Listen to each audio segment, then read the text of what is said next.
Okay, and we should be live any time now. We are looking at this lovely picture of the Milwaukee, I forget the name of the conference center, but the Milwaukee Adepticon Xwing World Championship 2026 just passed this past week.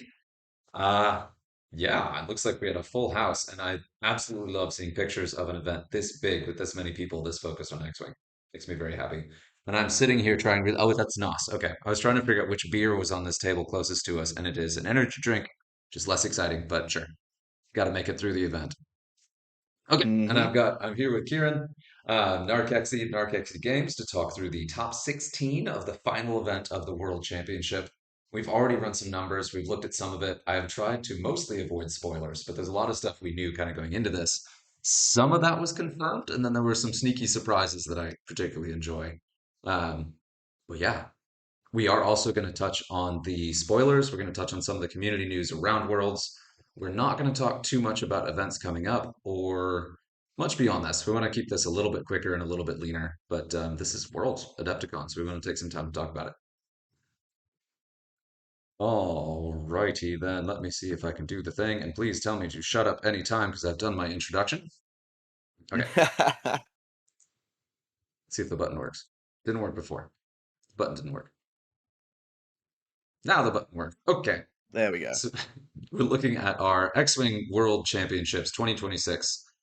This is from List Fortress. This is just the top event from day four, counting the last chance qualifier and the preliminary heats. Hmm. 4 day event, Jesus. Some of you guys played X-Wing for 4 days straight, which must have been absolutely brutal. But I guess even if you did the side events, if you did 2 days of the main event and then the side events, that still is at 4 solid days. Um, Yeah. Attendance was really good. I don't believe it was quite as big as the Sith Taker Open, but it was close. What was it, 140 some odd attendees? That sounds about right.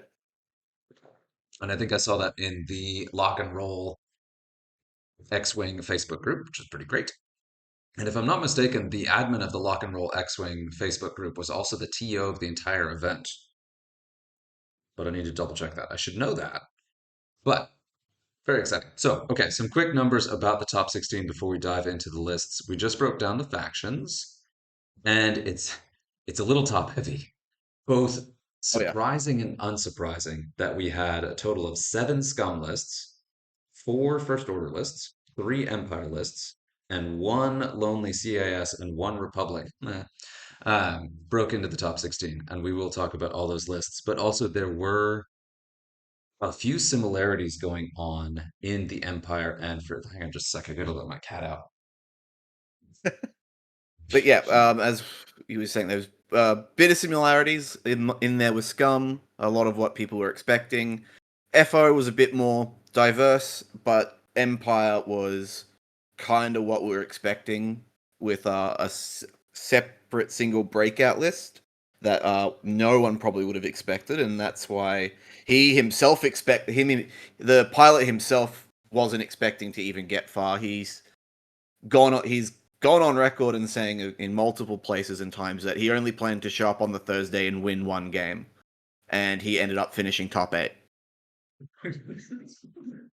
Once we talk the list, I'm going to talk more about that. But one thing I did want to go ahead and Yeah. talk about right away is the first thing you see here is that the Sith Taker Open winner, the 8 ship tie swarm list with the Imperial Super Commando pilot loaded with support crew, is a menace. And 2 of the top 4 lists are that list. And then if you look at the They're a little different. The third place list was running Moff Jarod. oh, that's right. And Mouth Jerjerrod is the one that gives your ships the option to do a free move, if I remember correctly, right? They can all Yes. boost. Yeah. Yeah. Which is really freaking good. And I want to say it's a limited number of them, if I'm not mistaken. No, it's every friendly ship within range, I believe. Oh, God, is it? I could still be wrong. I'm going to go ahead and turn that up. But the reason I'm talking about this is that you're looking at these 8 ship tie swarm lists. What both of these lists really, really hate is bombs. And then if you look at your top winning list, we've got a pretty hard rock, paper, scissors situation going on here where you've got a mini swarm bomb spam first order list is a hard counter to this tie swarm list. If you get those Hmm. bombs in the middle of that tie formation and you drop out like half the ties, you're gonna pretty easily run away with that game as long as you didn't take too Oh many yeah, casualties in the process. So this first order bomber list, the FO bombers were kind of quiet for a while, and then we started seeing some people experiment with them. But that is, again, this is a hard counter to a list that appeared a lot. So this is cool to see, and it's really it's a good list. It's a really creative list. It was cool digging into this and understanding exactly what all is in that. yeah, It's kind of the usual suspects of the Tide foe bombers, and if I'm not mistaken, that's four bombers and then a she shuttle generic. correct. Nice. With feedback ping, we get the hex script codes, the sensor voice suites, like all the typical tricks with the FO bombers. But it worked very well against that tie swarm, especially with the option to fuse your bombs to put them places where the ties don't turn all that well. So to Mm-hmm. land to drop a bunch of bomb fields in front of where the ties pretty much have to be because there's so many of them, then you could really thin down that tie swarm quickly, and then the absolute chonkiness of the TIE FO bombers really does play well there. Now, this still Yeah, must have been tough games because these still, the TIE bombers or the FO bombers, you still have to get through everything else that's in the field. And this list has some pretty big weaknesses and other stuff. yeah, So, yeah, this is one of those kind of extreme cases where you see these lists clearing out a lot of the other lists that would eat this one alive, and this one managed to stay in long enough to take out its ideal counter, which is really like pretty freaking awesome. Um, mm-hmm. and I have not watched any of the streams. I haven't been able to sit down and watch any of them. I had some of the games on, but I wasn't able to pay attention to the degree that I wanted to. I would love to see that final. That final must have been awesome. It was. I watched the final go down live. It was a very good game. What ungodly hour was that for you? Because it's the middle of the night US time. I guess that might have been morning for you. That isn't crazy. About 6 a.m. ish for me. Ugh. Well, okay. Is I think I woke up about 4 or 5. I think I woke up about 4 o'clock that morning, and I caught the semi-final and the final. Nice. Got those last two. Awesome. So you would have seen Brad and Ted go down too. So this thing. So did you see the stream of No, this it was scum? yeah, I did. Oh, I did see that. It was my sec versus Ted in the semi-finals that was streamed, oh, okay. That would be and yeah, as much as, and so let's go ahead and talk about that scum list. One super quick note there though. I love that Jewel Gergerod and Moff Gergerod did end up potentially on the top tables together. Did Brad and Innkeeper ever play against each other in the top yes. 16? So Innkeeper had to beat Brad in the semi-finals, and Ah, then okay. Innkeeper beat Mysec in the grand final. So he had to go back to back against Gauntlet Swarms. Oh, gross. But I mean, with the Yeah, hard counter, that's a favorable matchup, but still, you got to sweat at that point. But it is kind of yeah, funny to see both Gergerods on the table in the top four. Um, yeah, that's wild because this is a crew piece that you never ever see. Never. yeah, Grand Moff Tarkin and Moff Gergerod, these are not things that have been in the game in any meaningful way ever before, as far as I remember. So it's kind of cool to see yeah. them getting dusted off. And Moff Jeddirod is just friendly ship. So ranging like any range as long as your ship is on the table, you can opt to do the boost that you decide on the card And as a does it red have, action. do they have to do it?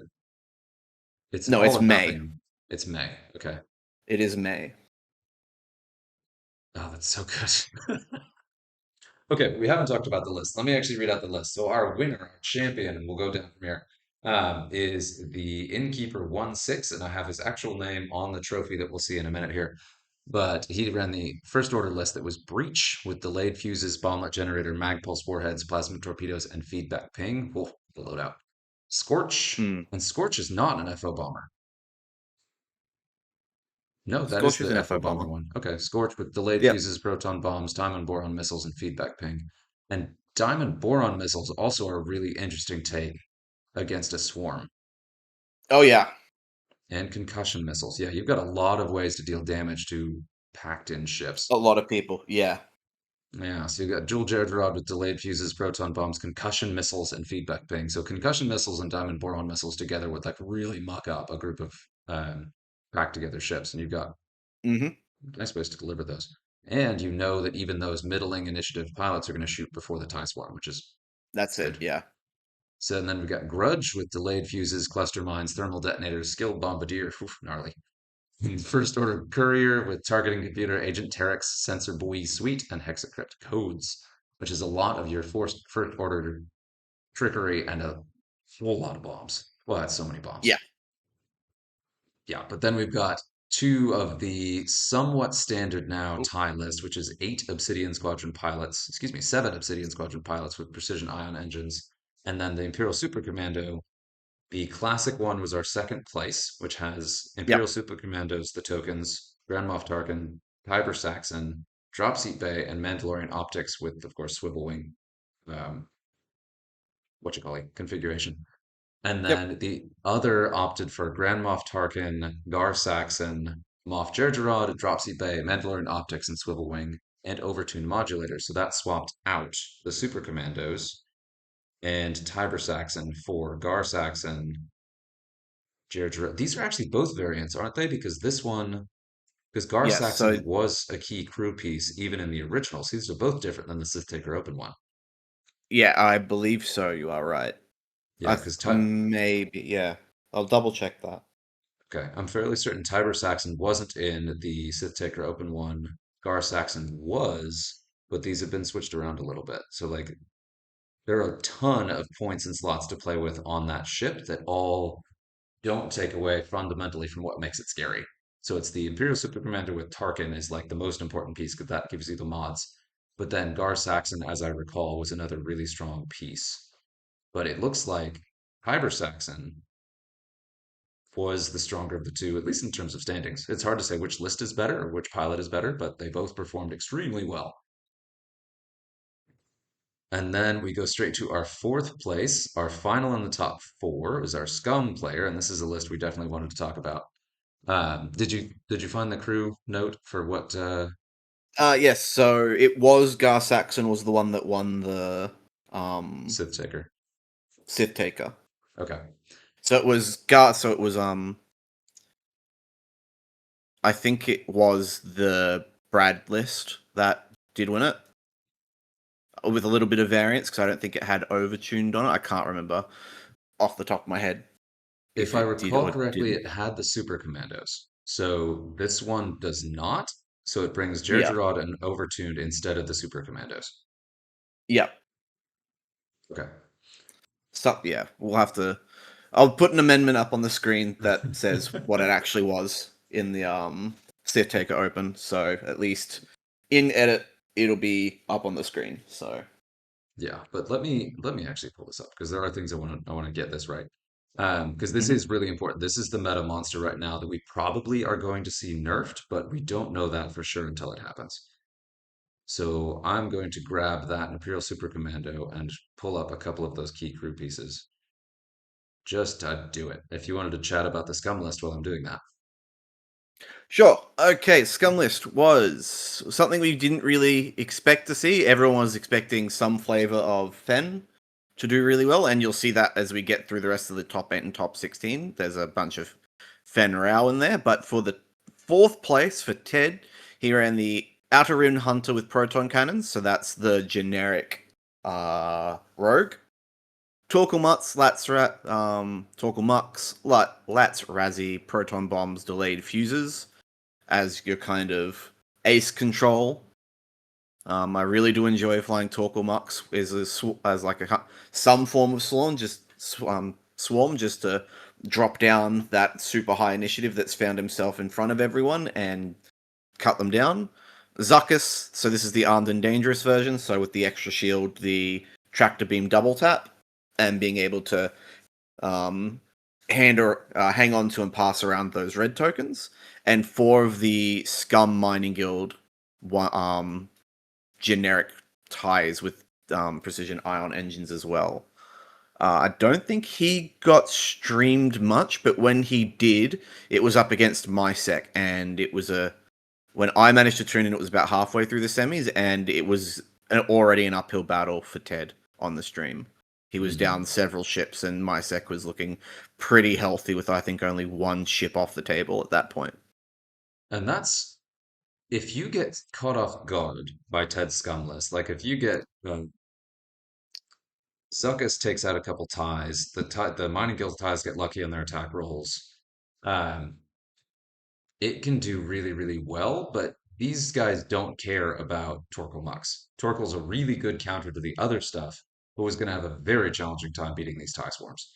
And he must have beaten at least one to get there, maybe. But yeah, because I mean, the Outer Rim Hunter and Zuckuss and then a swarm of the ties could probably take down two, maybe three ties per round if they're very lucky, but you'd take attrition pretty quickly. Especially if Zuckuss Yeah, died, then that takes out basically your entire offense. Um, more or less. Yeah, I really love this list though. A bunch of mining guild blockers, and then you just murder stuff with Zuckuss and Torkoal, reducing the thing to low initiative. Like it's really a fun counter to a lot of stuff that's in play, and a lot of stuff that yeah. you may see further down in the top 16. And I did go ahead and pull this up. So just to talk about, just to really quick talk again about what this thing does. And I'm just going to highlight all of these individual crew pieces. Not we know what Imperial Super Commanders do, but Tarkin is really important here because what he does, he's only 3 points, which is crazy. He does during the system phase, you may spend two. If you do, each friendly ship may acquire a lock on a ship that you have locked. And this is on a ship that often has Mandalorian optics. So system phase, you acquire a lock, and then system phase, you give every other ship in your squad a lock on that as well. So you pick something and you're like, that's going Yeah. to die. Then all your ties focus and they have the focus lock against a specific target. And you can do that every other turn because it's two charges with one recurring.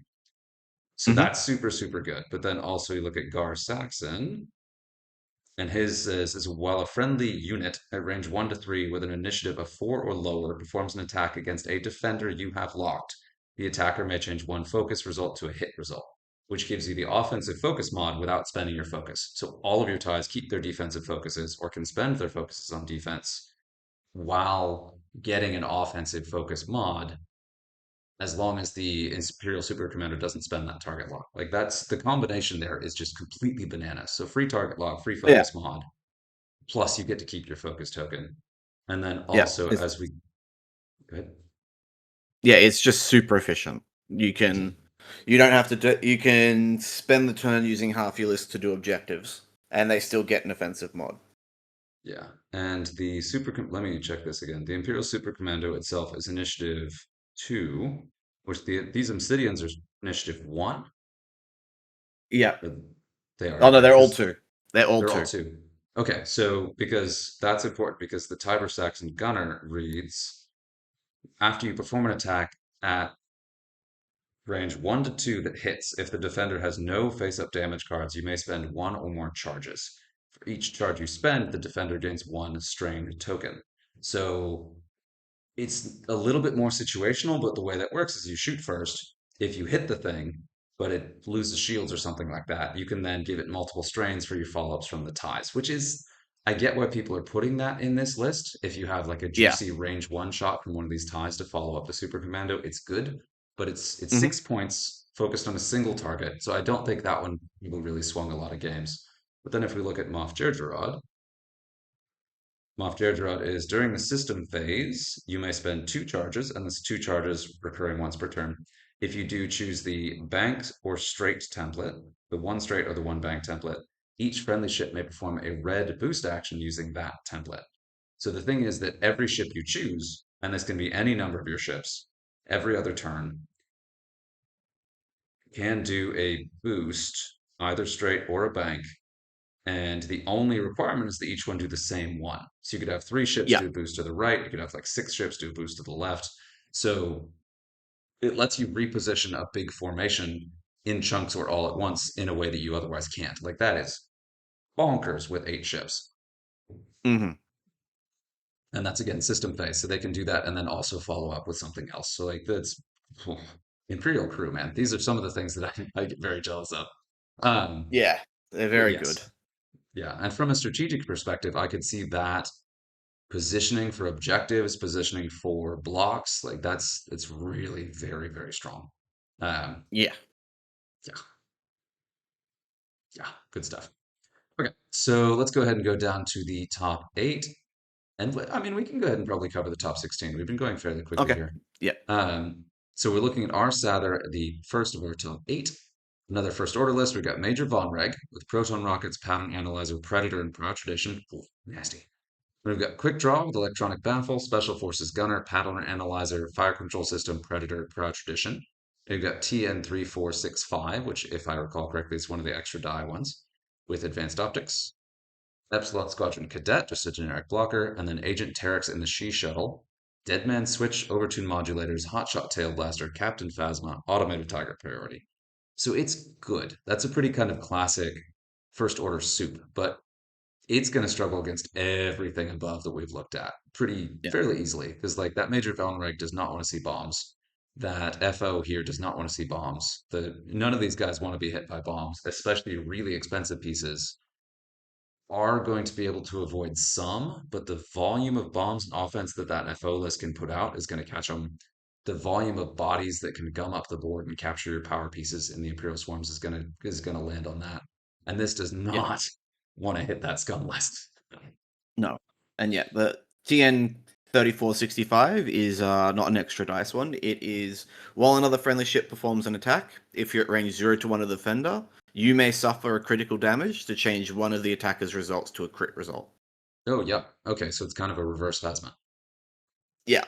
Wow.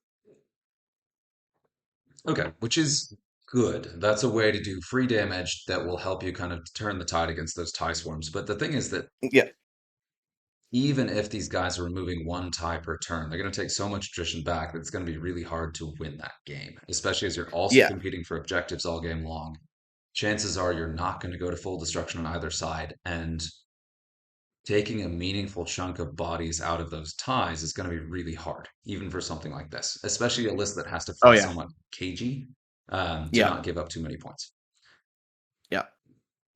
All right. Next up, we've got Chris Jenner. He was the, as I was talking about, he showed up on Thursday. Said, I didn't win any games last year. If I'm going to show up and win one game this year, that's my goal." And he wound up finishing top 8. With a four ship list. Yeah, wow. Yep. So Suntir, Battle over Endor. So that's the um Standard loadout. zero Yeah. signature one. Yeah, that's the zero Yeah. signature standard loadout one. You got Rack with Vader, Minister Tour, Agile Gunner, Dauntless. So really just wants to be thrown in there, then start really pushing out a lot of damage. Lieutenant Sai with Captain Hark and Adaptive Ablative Plating. And then just Wampa, which I believe was also the standard loadout one.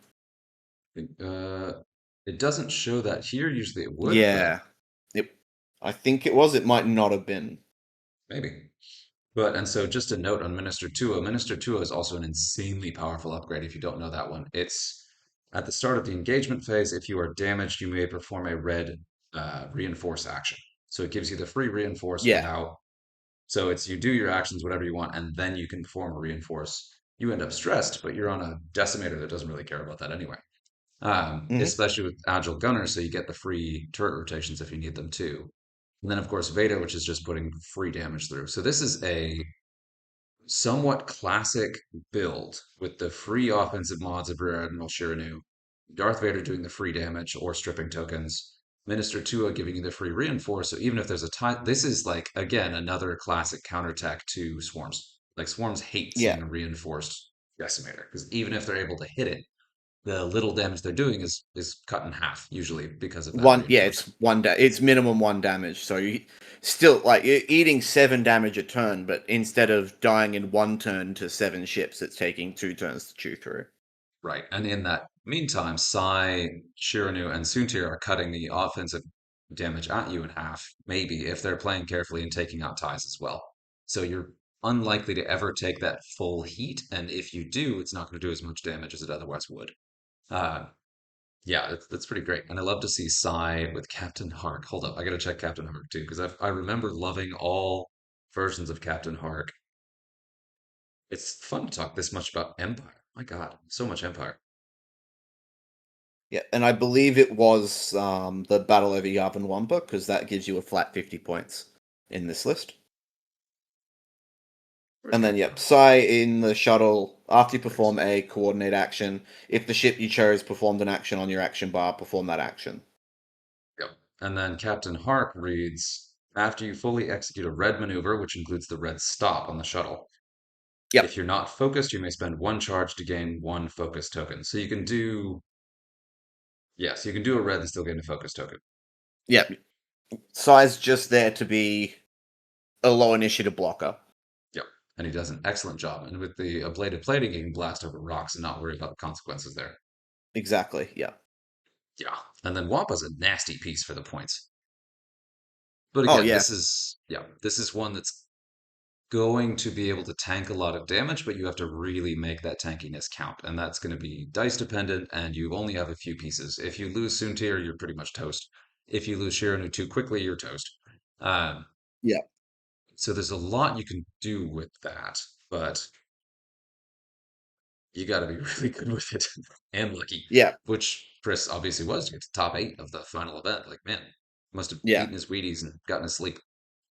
Yeah. Because he went 4-1 on Thursday, Yeah, so nice. he was guaranteed in the bubble. And Thursday was not the last chance qualifier. That was the first heat because there was a That was Thursday heat, a Friday heat. yeah. Okay. And then we're looking. Next one down, we've got eel mail. Once as I was saying, we're starting to see all the Fenrals showing up in the middle of the pack here.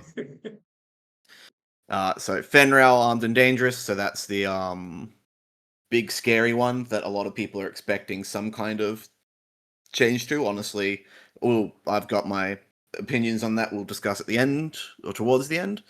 Sarasu with plasma torps, munitions, failsafe, and enduring. So that just keeps her around a lot longer. Yeah. With the enduring, if you're not in the bullseye, you can cancel crits first. And plasma torpedoes is also good. I probably wouldn't. I mean, I could see running plasma here just because Ketsu. If you get the tractor off with the Ketsu ability, then you throw the plasma torpedoes. Yeah, and with But both being I-5, you can yeah, choose which one you shoot first. But that's, I really have, I'm very impressed with Email getting to top 8 with this. This is really impressive because yeah, two things here. You got Fen. If you lose Fen, you're basically done unless it's late in the game. If you lose him early, that'll lose you the game because he's that so many yeah, points. 100%. But then Yeah, yeah, and also Sarasu, the 6 action bar is bad. Just period. Very bad. yeah, You've got very Gamut bad. in Yeah, there for the coordinations, but Sarasu with plasmas or Sarasu with any ordnance has to take target locks to get the offense out of that. yeah. So, Gamut doesn't do coordinates. oh, that's Gamut but lets lets you you keep hang on to tokens. tokens in the end phase. Yeah, That's right. So both Fen and Sarasu benefit from Gamut letting them stack focus or sometimes evade tokens. yep. So does But Ketsu. You can go into a range one engagement with focus evade, which she likes, there you especially go. when she's got the child. Yeah, that's a scary Ketsu. I love Yeah, Ketsu, such a good pilot.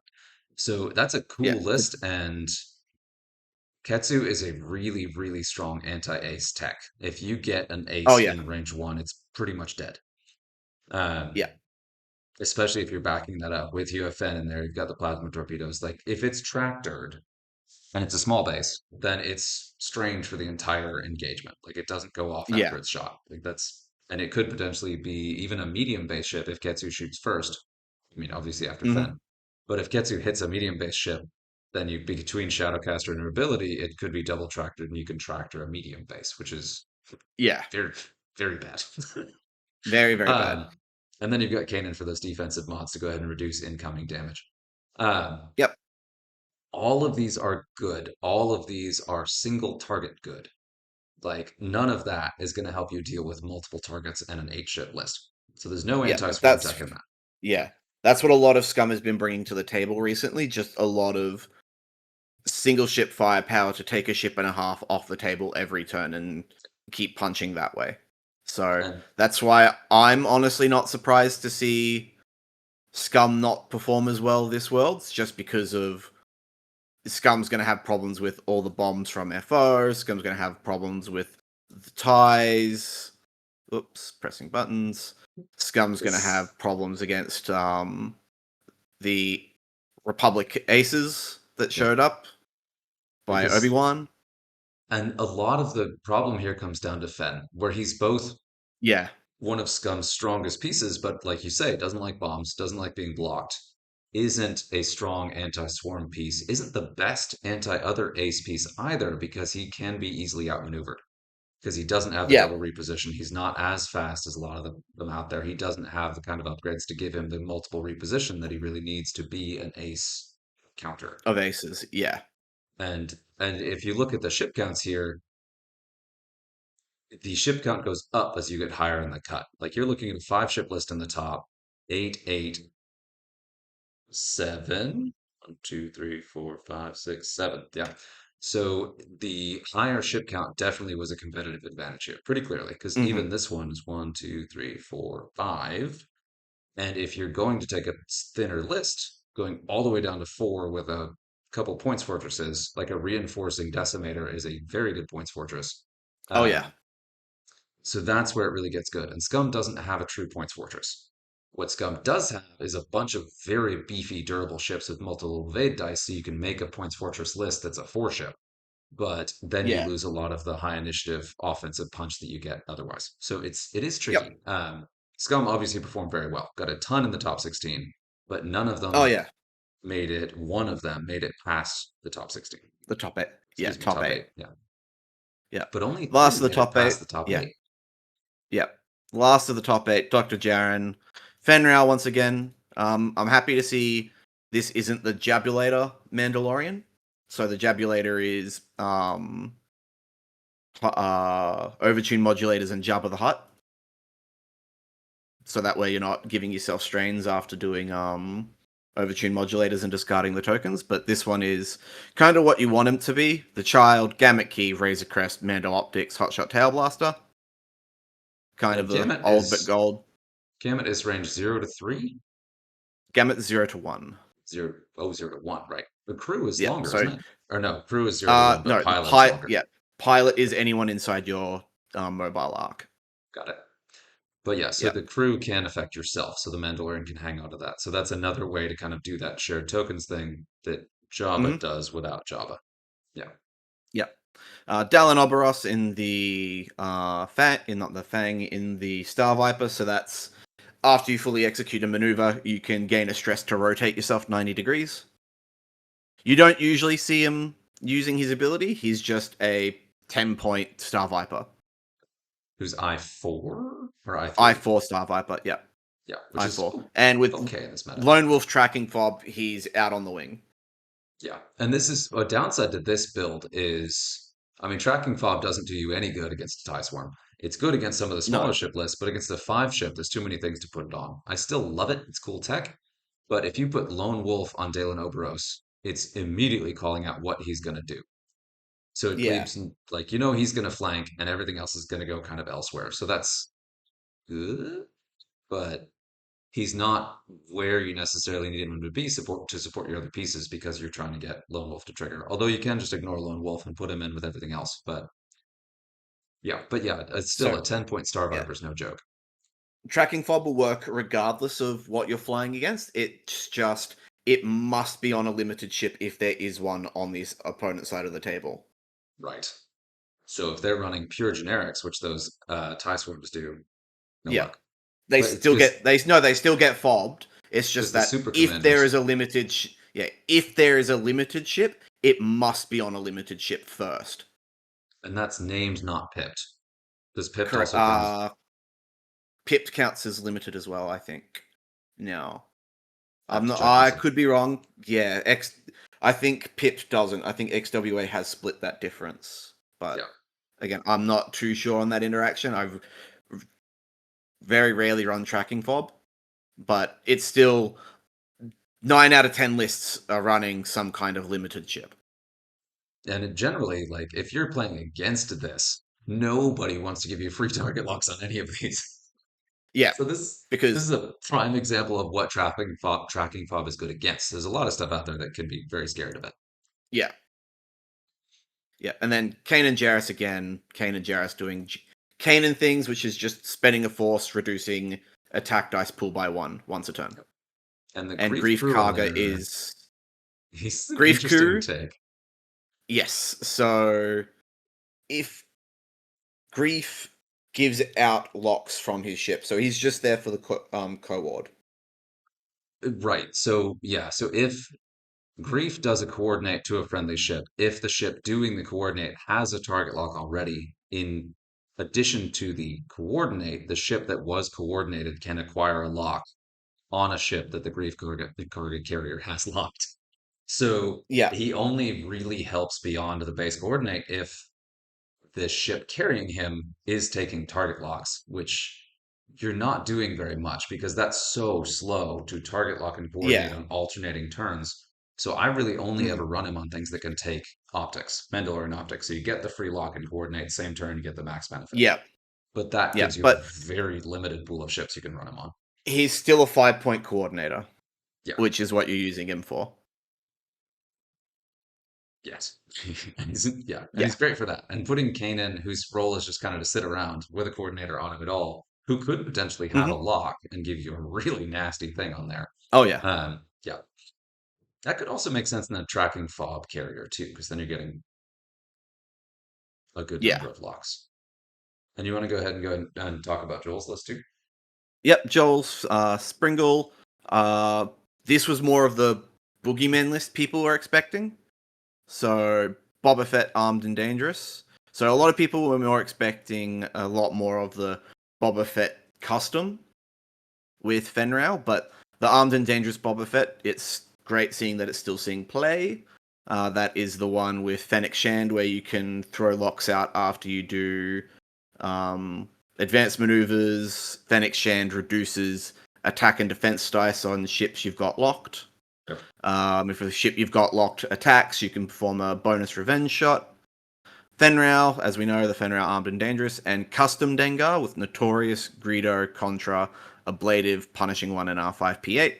So just your standard look at me, shoot at me if you want, but you're going to get Notorious, I'm going to shoot back. If you I usually should be shooting first, so I'm going to pop Greedo, so you don't get to use Greedo on me. And R5P8's there for the rerolls as well. And then if Dengar gets a revenge shot on a ship that Boba's shooting, that Boba has a lock on, that ship's eating 2 revenge shots. Yeah, because Boba can then alter shot. Yeah. Ooh. Yep. So Which you're looking at potentially having the same ship being shot at 4 times in one turn and by does the 2 ships. AMD Boba have a crit mod? I don't think so. It's got good No, it offensive doesn't. mods. No, okay. Yeah. So yeah, that burrito's good and the My, painbot's good yeah. too, but sorry. It might. I'll double check that if you want to keep going. I'll double Sure. check it. I don't know that it does. I still, every time I see Greedo on Dengar, I like it because I understand the appeal of a super cheap gunner that gives you automatic crits, especially on, I mean, I guess it's only for one of the attacks, right? So it's really good. Hmm. The problem with that is that Dengar is such a chunky, awkward pilot that there are turns where he doesn't have a shot at all, in which case you're giving up a free crit to your opponents. Yeah. And so it's just like, it's such a risk putting Greedo on there. And I cannot think of a single time, and is probably just me as a pilot, but I can't think of a single game I've played where I brought Greedo on Dengar where I didn't end up eating free crits on a ship that does not want to give up free crits. And especially Yeah. if you happen to go up against a Republic ace with auto blasters, it's going to get behind you, it's going to hit you, it's going to get a free crit that you can't dodge. Yeah. Um, which I'm not seeing in the meta, but the very concept keeps me up. Yeah. So there is a crit mod with this with Boba. There It is. is Okay. the CIS Slave 1 title. So when you perform a front attack, if you're in the defender's rear half, you may change a hit to a crit. Okay. So there is So potential if really, you so yeah, really good after that Talon roll or K turn where you pop the sensors to give yourself a lock after an advanced maneuver. Yeah, so you could potentially be loading crits into something big and chunky that's cruising on the board. So like that Yep. Lieutenant Sai would hate to run into this. Um, yeah, but again, that's only going to be good against points fortresses, or I mean, it can be good against the ties. Like landing crits is good. It's just less a chance that you're actually going to land them. So Hmm. yeah, I mean, this is that boogeyman you mentioned that people were worried about that performed really well at a couple other tournaments. Yeah, it was a custom Boba Fenrir. Right. So custom Boba with child and whatnot, and then Fenrir armed and dangerous. But the Boba Fenrir is the boogeyman. A lot of people are expecting, and we just did not see a lot of that. There's one further down in the top 16 we'll get to is the only instance, but that's about it. that I've Mhm. spotted. Yeah, and we can look through the rest. I'm sure other people flew it, but there's so many things that countered that. Hmm. And there's some dice luck involved too. Like every single ship in this is relatively consistent, but if they ever don't work, it's going to let you down and the list will fall apart. Any Exactly. one of these dying gives up so many points that it's a big risk. But Yeah. the A and D boba is really strong, but it doesn't have anywhere near the level of defensive benefit that custom boba does. No, definitely not. Okay, then we got Xander. This looks very much like, oh, this is a wacky list. I like this. Good job, Yeah. Xander. I mean, I like all of Yeah. these. This is So a clearly good list. This is a top 16, but yeah. Nomlum, tracking fob, tractor beam, heavy laser cannon. Mining Guild Sentry with the precision ion engines. Torquemux with the false transponders and gamut. Lima with the R4B11 proton torpedoes, dorsal turret tier 1 belly run, and armed and dangerous. So a lot of good pieces that can work well on their own, but they really come together around again, just Fenrau wanting to get Fenrau in there doing his things, but all these four other pieces can work well together in kind of a smaller clump to really put the hurt onto an enemy ship yeah. And we've as got well. some really fun pieces of tech in there with Nom having that tractor in HLC. You've got tractor, so you have that full arc front attack while your arc Yeah. is rotated around, and the HLC to land actual damage if you keep something in bullseye. Um, you got a blocker, and then of course you have. I love seeing Torkoal Mux in two instances in the top 16. I would not have called Hmm. that. And then Lima, just the I5 Y Wing, I think is a hair overpriced right now, especially for the amount of loadout you've got on there. But it's also very cool to see a She's Scum 11 Y Wing in the top she's 16. 11 points. So she's not Yeah. she fits that. There's a lot of efficient 11-point ships for Scum. Yep. Lima's at the bottom end of that efficiency band, but because she has lost access to the tech slot, she's That does suck. hasn't been seeing as much play. Yeah. The thing is that it's a Scum Y Wing. So if I'm reaching for a Scum Y Wing, I'm reaching for it in a five ship list minimum. So I'm keeping things 10 points or Yeah, under, except in extreme which cases. what this list is. This is a five Yeah. ship list. Right. Yeah, But your fifth ship is one of these. So it's a five ship list where one of the ships is just a body. It's not a meaningful body. If I'm going for five ships, I really want those ultimate efficiency 10-point ships that are yeah, really packed with good stuff. And this is very close, but it still is it's a little bit short of where I'd be reaching for Lima. But it's cool. yeah. Again, top 16. Like who am I to judge? But yeah, I see the idea of this list. If this, I don't think this is the I don't think this is the Jumpmaster Nomlum. It has to be, No, right? Two it's no, not. The that's Jumpmaster only has one cannon. So oh, this is the it's the Rogue rogue. Nomlum. So he's stealing initiatives. Nah, okay. So lots of all your initiative belongs to me. I'm going to pump you down to initiative 1 or 0, and then I'm going to beat you to death with it. Which, if there was a way to give Nom bonus attacks, so you could shoot both the HFC and the heavy laser cannon or tractor beam and something else. Excuse Yeah, me, yeah, both the tractor beam and something else. That would be so freaking good. But um, yeah, I just love to see the rogue and the heavy so yeah, laser cannon on Nom is a fun piece of tech because you fire it at I6 and you've got dead to rights. Or you yeah, fire the exactly. initiative what you're shooting at. So you could be shooting it at I6 at an ace with dead to rights that then cannot use its tokens. So Yeah. that's pretty good. So I think the game plan with this list is have the Nomlum Torku Lima as a block in the middle of the table. Have your MGS either be a part of it or just slightly out of range. Fenrau's doing Fen things. So you steal the initiative, drop the initiative, hit them with a tractor beam to drop the to drop the agility down, and Mhm. then beat them to death with an R4B11 proton. Right. Oh God, yeah, that would do it. And then Lima, of course. Especially if yeah, and then The especially if Fenrau's already come in and dropped the shields on the ace that you've picked on, that's a proton torpedo that he doesn't want to eat. yeah, yeah. And it is funny though, looking at all this, is there's some really good classic tech, right? But this isn't necessarily Hmm. responding to the meta in that it's not able to handle the TIE Swarm. Like, there's nothing in that that's going to beat a Swarm.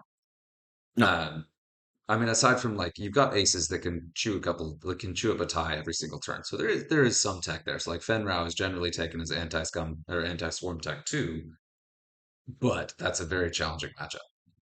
Yeah. Next time we got Obi-Wan.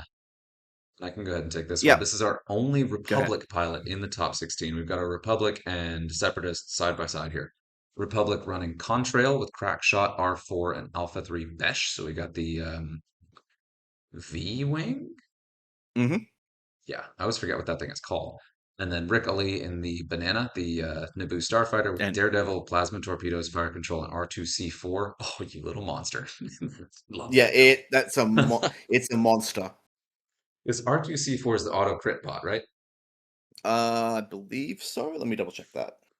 Okay, but then the other Keep things going we've and I'll got in chime here, in. we've got Obi-Wan with heightened perception R4P, and then Anakin with heightened perception, extreme maneuvers R4P17. So you've got some nasty offensive astromechs as only Republic can do. You've got Anakin and Obi-Wan. I wish Hmm. there was a better way to mark which pilots those are, because both of those These are have both 7Bs. These are those are both 7Bs. 7Bs. Okay. Because both they have three different instances, and you have to look at the upgrades to tell which one's which. But so those are Yep. the scariest. Those are the scariest Anakin Obi-Wan who have the crossover abilities to help each other out with heightened Those are the perception. no. Those are the Adas that have the crossover abilities. Oh, okay. No, so they're just the scary ones. So you've got the focus Yeah. sharing Obi-Wan, and then the Anakin who can remove red tokens at close range. Yes. Okay. And you've got heightened perception, extreme maneuvers on Anakin, so he can do really crazy maneuvers and then also is able to engage at initiative 7. So that's some anti-ace Yeah. tech. That's some like take out your stuff before it shoots tech. It's gnarly. Yeah. And This is a very big anti-ace list. yeah, and I believe they're all I5 or better, if I remember. They're all I5 or better. Yeah. So Eh, you see why that one did well. Um, Yeah, and then Rick Olay with R2C4, that's spend an evade to change your focus result to a hit. So if hit. he's Okay. so if he's on the flat, so he'll give you a lock. He's gone 3 or faster. He'll get his free evade. Yep. He'll take a lock, and then if he's not being shot at, he'll just spend that evade for the plasma torpedo. Yep. And he's got the fire control system, so he doesn't have to spend the lock in the first place. So he can do a Yeah, re-roll before even choosing whether or not to do R2C4, which is, exactly. and Yeah. then Daredevil, of course, for positioning. Yeah, I love that. I'm no good at Hmm. flying the Naboo Starfighters, but if I did, I would fly one like that. Yeah. Um, yeah, this is great. And one of the crazy things about this is I've talked a bunch of different times about the tech that will or won't work against swarms and your anti-ace tech. Like this, in a nutshell, is your anti-swarm tech and anti-ace tech. All of these are incredibly hard to catch, hit really hard, Yeah. and have a ton of passive mods and decent hit points. Like all of these guys can take a little bit of a hit.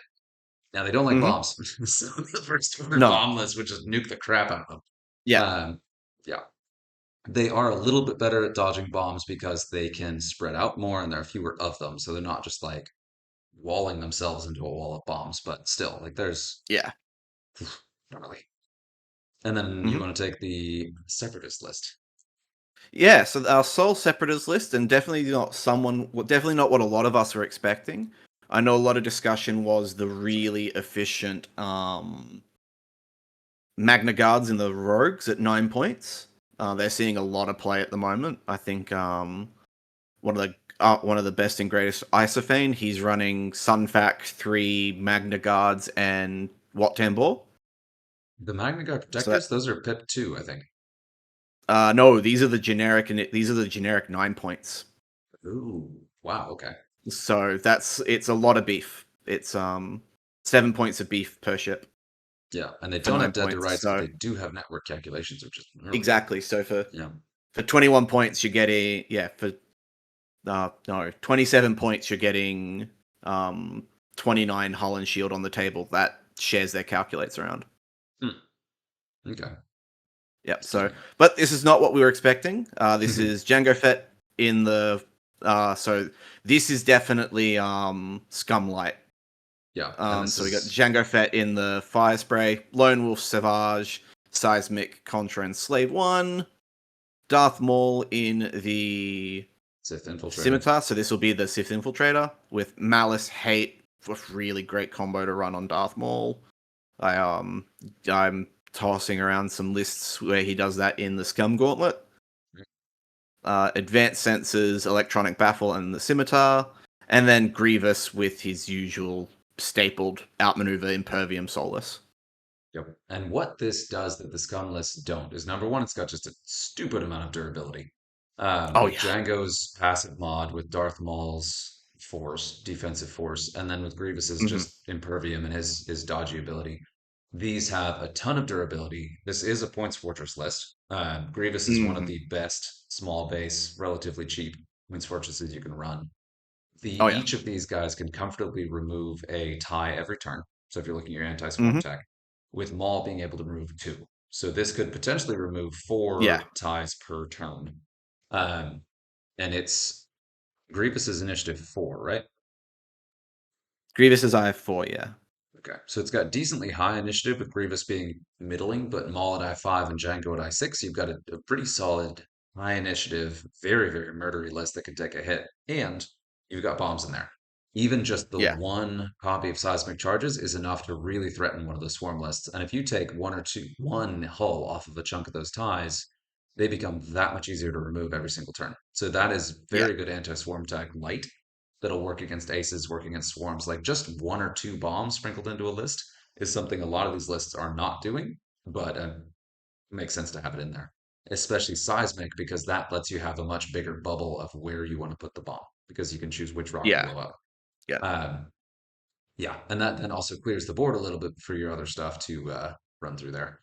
And then that Yeah. advanced sensors baffle build on Maul is your anti-blocking tech, where you can remove the Hmm. stress if you need to, and then advanced sensors so you get your action before you dive into a swarm of ties. Yeah. Um, yeah, yeah. Yeah, no. I have to agree with you. General Grievous right now is the best 13-point ship in the game. It's still tough to build around a 13 pointer. I'd love to see Django performing this well because he's typically a little bit he doesn't tend Yeah. to perform all that well, and Maul too. Like these are two pilots that don't perform all that great, but together in context they're very good. With Grievous, like if you look at this, you could chase Grievous all day long, and if you try to figure out which of these to burn down, it's a genuinely difficult choice. Um, Yeah. with both these guys having 2 evade dice and a ton of hull, Maul having all that force, Django having the passive mod if he's moving, doing blue maneuvers. Um, yeah, it's they take a long time to kill. They do a bunch of damage back. They're high initiative. They can be hard to catch. Hmm. Like this is a very juicy list. Yeah. And then we have 4 more in our top 16. More scum, more first order, and a little bit more standard. If you wanted to go ahead and take the scum one there, at the top one. Yeah. So the top one, so Fen armed and dangerous, again, we were expecting it. Yep. Kanan Jarrus with Gamut Key, we also expected at this point. Dallin Oberos with their Predator Overtune modulator build. I like this one more. Yeah. This one's a very nice one to put on Dallin. Um, Ever since Star Vipers lost their tech slot and you can't take prime thrusters anymore, I've stopped flying Dallin just that little bit more. Yeah. Just because I like prime thrusters on Dallin, so you can actually use Dallin's ability and then still do a barrel roll if you wanted to. Yeah. That's yeah, losing that does hurt, doesn't it?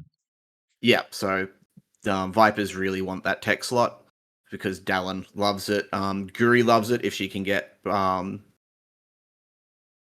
advanced optics, spending her free focus for um, blank to hit if she's not being looked at. Yeah. And just to explain that super quick, the Dellen is because his ability allows him to rotate that what at 180, but he can do that 90 degrees. 90 But you degrees. have But to take a stress. right. So if you have Yeah. prime thrusters, you can still do a booster barrel roll while you have stress While you got. tokens. Yeah. Otherwise, Dalen using his ability turns off the ability to use your micro thrusters or Yeah. to do the system phase move. Yeah. But it's still good. Dalen can still be cagey, especially with Predator. You can use it a bit more often this time round. Yep. You've still got Yeah. that attack mod if you've got someone in bullseye, which even if you've just done something like a too hard and then do a 90-degree turn in, you've basically done a Talon roll. Yeah. And then Dengar, which is the classic Notorious Greedo build. which we've definitely seen. It's a scary, scary build. It's a very Yeah, punchy Dengar. yeah.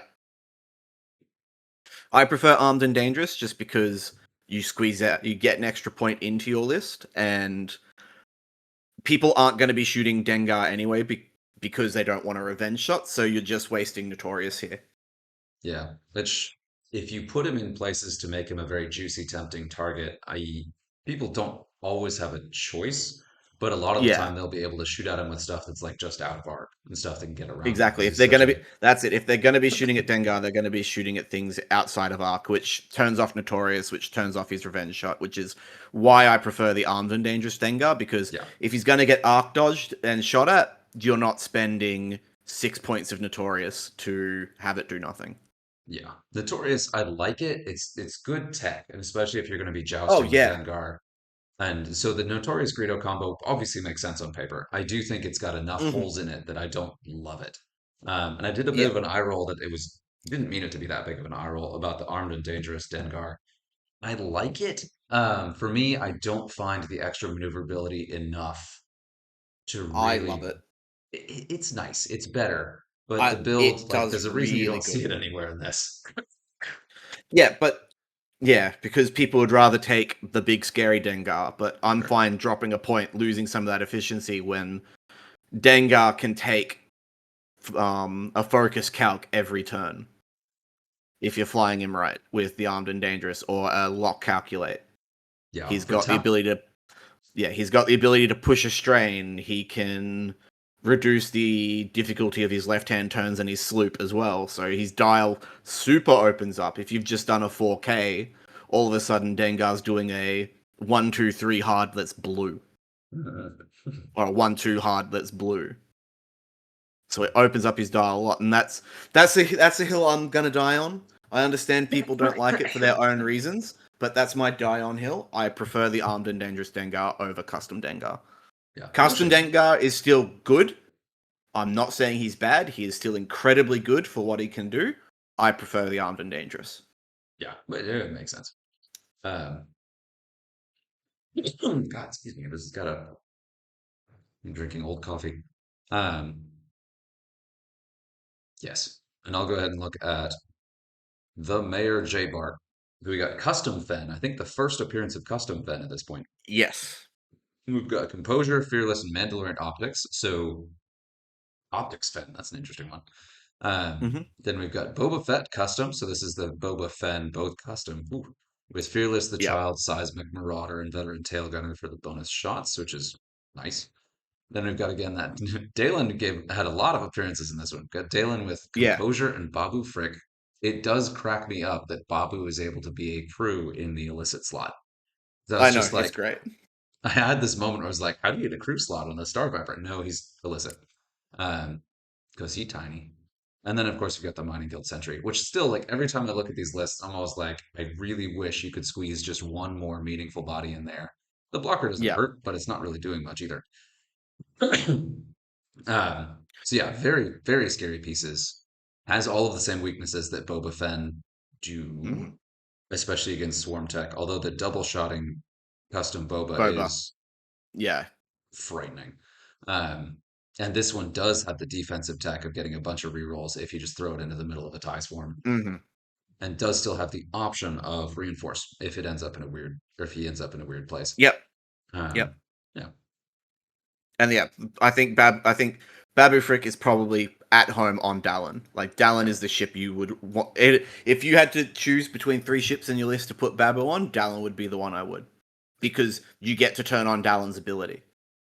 I think I would be tempted to put him on a Kimagila. But yeah, it Yeah, does definitely they, make sense. Yeah. yeah, All right, yeah, no, you're up definitely. on. Oh, this. Oh, yeah. Go ahead and take this one. Final two FOs. Kylo Ren here in the 14th is doing exactly what we very similar to the winning list. A bit of a loadout difference. So I think it's the same four ships. Yes. Let me do a quick check on that. I Score think I Dread is different. breached. I think yeah. Grudge. Yeah, the switch is Grudge Yeah. for Dread. And let Yeah. me go So ahead and still read through the four. list and I'll look those Yeah. two up. So still four. So you got breach, feedback ping, advanced proton, concussion missile, bomblet, delayed fuses, dual Gerard, feedback ping, plasma, proton, delayed fuses, scorch, feedback ping, diamond boron, proton, delayed fuses, dread with the feedback ping, ion missiles, ion bombs with delayed fuses, and first order career with the biohexacrypt, sensor buoy, agent Terex, and targeting computer. Okay, just to read this So real quick. Grudge is or excuse me, Dread is the cheapest at 9 points, and his ship ability, so initiative 3 says after you reload, each ship in your bullseye gains one deplete token, which is I could see that being good anti-swarm tech. Um, yeah, whereas Grudge is the bomb one, if I recall.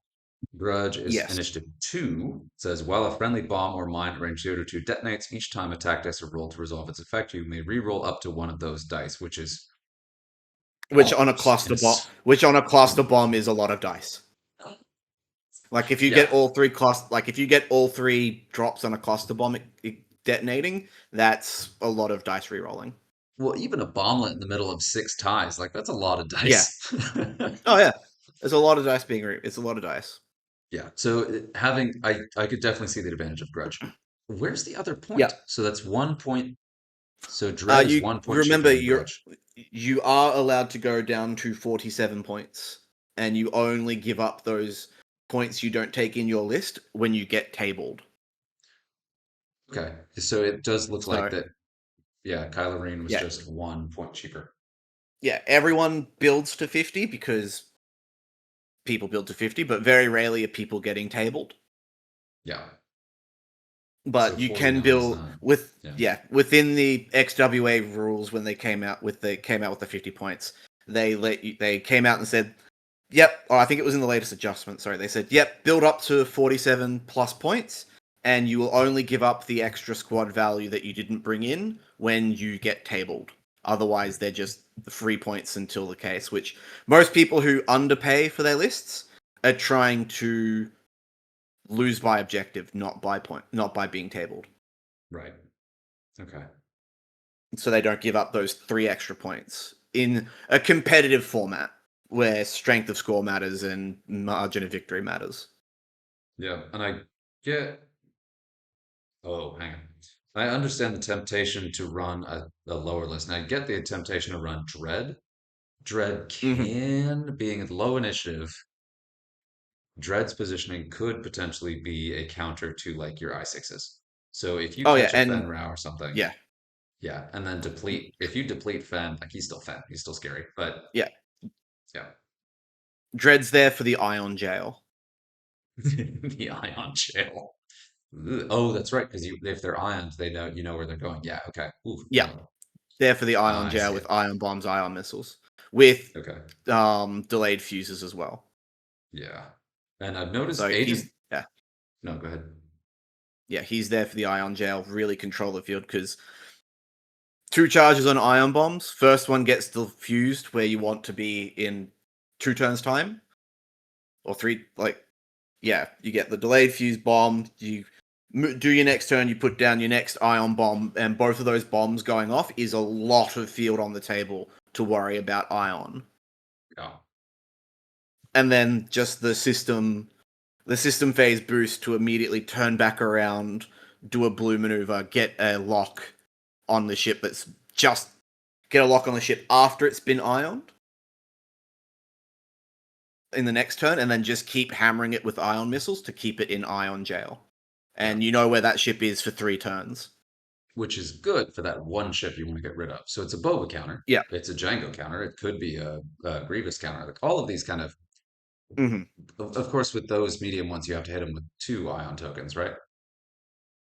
So yeah, small base is 1, medium base is 2, large base is 3. Yeah. So But that much. ion bomb hands out 3 ion tokens regardless. That's right. So if you land the ion bomb successfully, then you're gonna walk that thing for a bit. Yeah. So yeah, I definitely see something to take there. And Dread is certainly tempting, but the bomb reroll. I Yeah. did want to go ahead and jump in. So every single FO list, I believe, has run Agent Terex, or at least very, very close. So Agent Yes, Terex clearly Agent wanted to, Terex. Yeah. yeah, Go I wanted ahead. to read this real quick. So crew, set up, equip this side face up, and place 3 calculate tokens on this card. At the start of engagement, you may choose a friendly ship range 0 to 3 and remove 1 calculate token from this card to have that ship gain a matching token. So you're giving out the free calculates, and I believe you do this as quickly as possible, because then if there are no calculate tokens on this card, flip it. And then the cyborg mode is during the system phase, roll 1 attack die. On a hit or a crit, gain 1 calculate token, otherwise gain 1 jam token. Ugh. And then the action is to Yes. transfer 1 calculate or jam token to a ship at range 0 to 3. So you use an action to do it, but it's a chance to just action jam a ship at up to range 3. So he does Yep, a and that's any little ship, so that any can be ship, yeah. hostile ships. Yeah. Yes. So you can pass, yeah. So you can pass a calculate to a hostile ship if you want to, but I don't know why you would. You're passing But the gem off to a hostile ship.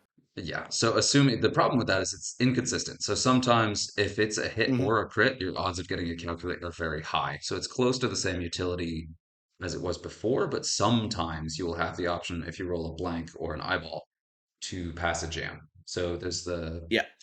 roughly 25% chance, give or take, Yeah. ish. I don't know the exact odds on that, but you've got less than What is it? Hit 50-50. hit and crit Yes. for calculate? Yes. So it's we're looking So for 50 eyeball and 50 blank. 50. Roughly 50 50-50. 50. Okay. It So is 50 50 50 or 50. so to get a jam or a calculate. And if you get the jam, then you can then just give it to someone, which Yep, is really there's good. 3 hit. Yeah. There's 3 hits and a crit on an 8-sided on the 8-sided attack die. So 50 50. And this is action activation, and that ship is initiative. And I'm checking this because first order courier is initiative 2. So this is an action Hmm. you can take. So that's tricky. So if the first order courier is going before the generic gauntlet, if it's going Yeah. before the initial Imperial Super Commando, you have the potential to jam that before it gets the free target lock or gets the target lock. So you can turn off those offensive mods that you get from that Tarkin Gar-Saxon Well, you can combo. win or lose the initiative. You can do it anyway. But it's an yeah, but it's an action. If they have optics focus and you jam them, then they choose what they lose, right? That's true. Yeah. So if they know it's coming, they could optics lock focus and then still keep the lock for all the other stuff they do, which is still good, Yeah. but jamming off the focus isn't the same as jamming off the lock. Whereas if you jam off the Correct. lock, then, or if you jam,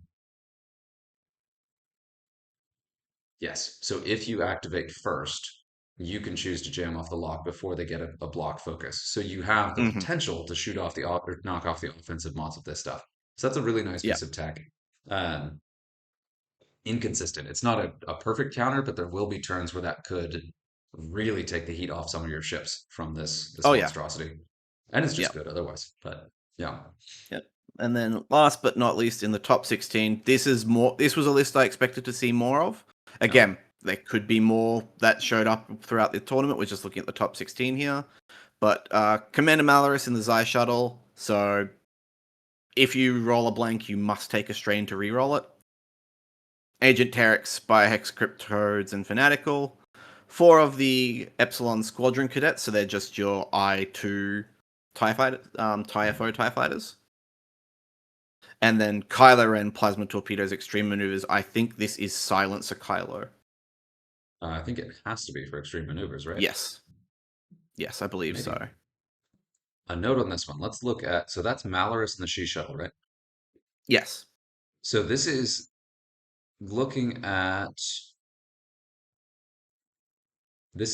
those tie swarms and seeing what FO can do instead. And I do like Malorus in this. And Malorus reads, while a friendly ship at 0 to 2 performs a primary attack before the modified dice step, if it has one or more blank results, that ship must gain a strain token and reroll one blank result if able. Um, so it gets an offensive reroll, kind of, but they strain to do it. So it's what's the other one? There's another pilot I really, really, really like. So just super quick talking here. So what makes this TIE Swarm variant so good is this crew loadout on the Imperial Super Commando. So if we were looking at kind of like a points update, what would fix that? Fix if it needs a nerf. Um, It'll be either a squad value reduction or or losing a Tarkin slot. going up in points. Losing a slot or Sark or or Tarkin going up in points. Yeah, you could drop a crew slot off the thing, and then it has to make some more, but it's got so many crew Yeah, slots at that point. So I think the Super or Commando or going up, drop or drop a modification slot, so you have to choose between drop seat bay or Mando optics, not getting both. that would actually be a really good one to, yes, having the double mod slot isn't something it necessarily needs. I think the Mm. reason for that is so you can take optics and Beskar. Every gauntlet has the double mod slot. Yeah, I can see the cheapest ones, especially if they have a bunch of loadout. That is an area where you could change that. So it goes up in Hmm. 1 point, that shaves off a whole TIE fighter. Or if Grand Moff Tarkin goes up or Gar Saxon goes up, like that could, but they'd have to go up a lot to turn this Yeah, whole thing off because it is like this. It has both of them and an 8 point upgrade in the middle. So like imagining how yeah, many points you'd have to change that to turn this off. yeah. The Um, easiest way to turn this off would be drop a mod slot. Yeah, and that would slightly, I could see dropping a mod slot and increasing the cost of the pilot by one, but that might be too much. I don't honestly That know. would be too much. Yeah. You've never So, the Super Commando is only being flown because it works this efficiently with the right. amount of mod slots. It was never being flown until this secret source got worked out. Yeah. Oh, I think I lost you there. Because at 15, there are other things you want to fly at 15 points with Empire. Yeah. Yeah, and it's a cool list. I don't want this to go away. I like that this Oh is no, it's a in game, yeah, but it's a little too good to be shape. But the kind of the it's reason sorry. yeah. No, you're right. It's good to see swarms coming back, but then having them be this hyper efficient is bad. Like Right. even people argue, okay, but Scum has Drea swarms, but Drea swarms Right. aren't as efficient. Yeah. Yeah, like you only get one. You get one reroll, so you can reroll a blank into a blank. Right. Yeah, you can reroll a blank into a blank, and Drea has to have the defender in her arc. So if Drea's not looking at you, she doesn't work. Whereas for this Gauntlet Swarm, I just need the lock. I don't need to be looking at you afterwards. Yeah. And it is I fun. don't even have to be Scum. looking. I don't have to be Sorry. looking at you full stop because I can just take a lock without using Mando optics. Right. Yeah, which does reduce your other action efficiency, but not by much. Um, Yeah, yeah, it's just significantly better. But kind of the reason I yeah. brought it up is this here is kind of meant to epic or to mimic that. So it is a mini tie swarm with Kylo, which I really like that list, the mini swarm Hmm. Kylo. I don't think Malorus is the right choice here because that ability is terrible for your TIE FOs. The last thing a Yeah, generic TIE but FO wants is a well, you have to. strainer. Well, here's the Yeah, thing: you have to remember were more. These guys started seeing more use before the Gauntlet Swarm, sure. and the Epsilon Squadron cadets don't mind the strain because they're usually shooting last. Right. I wanted to So check something though. the strain does not matter if you're the one shooting last because they're I1. So statistically, they're almost always shooting last because very rarely is there other I1s on the table. So they really don't mind the strain here. So if Oh, you've because it's got when yeah, I got it. Unless they're yeah, it's unable when to, yeah. but So so they take the strain, but then that stays on until they do a blue maneuver, right? exactly, which it's a TIE FO, it's a TIE fighter. So they've got a healthy number of blues. All their twos are blues and a three straight blue. Yeah. But So there they is a world where the smart move or the objective move or the positioning move is not blue, and then they keep a strain for a turn. And that's not something one of these wants. but Um, that's at that point you've disengaged or K turned, and then you're still in range of Malor. So even if you've taken a double strain, it doesn't matter because statistically you're rolling paint blank on two dice sure. with invariance. So you're going to be if you've taken a focus. So if you've taken a focus as your action, you roll focus blank, Malorus reroll the blank, you get a hit, crit, or focus. Now you're getting two hits. Even better if you're at range one, because statistically then it's two paint and a blank. Yeah. So now it's three hits. So this list does a lot of damage, and remember, they've still got 3 agility right up until they shoot. So Right. it's still tyranny of the 3 dice agility. Yeah, but okay, so here's the thing. Here's the case I talked about Mallers. I would take Gideon Hask pilot because Gideon Hask pilot's ability reads. That has been a variant. Yeah, I like it so much better because Yeah, while you are a friendly small ship at range 0 to 2 performs a primary attack against a damaged defender. If the attacker rolled 2 or fewer attack dice, it may gain 1 strain token to roll an additional attack die. So you get the same thing, but instead of a single reroll, they're adding an extra die. So yeah. instead of So a yeah, that has been a variant. People have flown both, have right. stripped Kylo out, and have flown Yeah. Malorus Hask and 4 Epsilons. I like that, and you could also mix in some bombers. If you have a couple FO bombers Hmm. and they're able to put a little bit of damage and other stuff, that turns on Hask's ability and gives you more bodies on the board than Kylo. You lose Yeah, Kylo, and it's different. It becomes a true FO swarm instead of like an Ace mini swarm. But I personally like that a lot better. And the thing is, this is clearly meant to be like the tie swarm, but doesn't have anywhere near the level of offensive mods that you get on the tie swarm. Like it doesn't do what the other yeah. stuff does, so it's not going to work Well, as effectively. I Um, saw this on tables before the tie swarm, before the Gauntlet Swarm. sure, So this was around a couple weeks, maybe 2 to 3 weeks before that, and that's when I noticed it. At least I know some people were talking about it. Like sure, this is still a very this is still 6 ship FO. yeah, it's still a It's scary list. it's still a it's still a scary ship. If you all in your list to deal with Kylo, you've got a ton of rerolls in a 4 ship in 5 ships coming down on your flank. Or if you Yeah, decide to only go into the Epsilon squadron, like if you choose to go into the swarm, you've got flanking Kylo with plasma torpedoes. yeah, So it's that's nasty. still you've still got a lot of choices to make against that list. Yeah, And Kylo comes in, hits you with a plasma torpedo, hits your big point fortress with plasma torpedoes.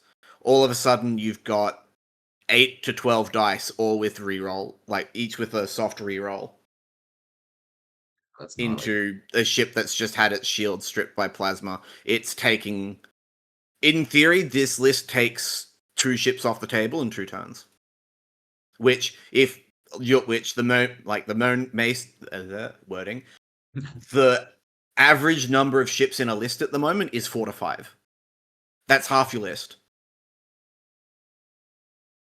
So Yeah, we're it's still a very good it's still a very good list, but yeah, but I see what you're saying. When compared to the hot new thing that is a Gauntlet Swarm, it's not as good. But nothing's as good as the Gauntlet Swarm right now because of how efficient it is.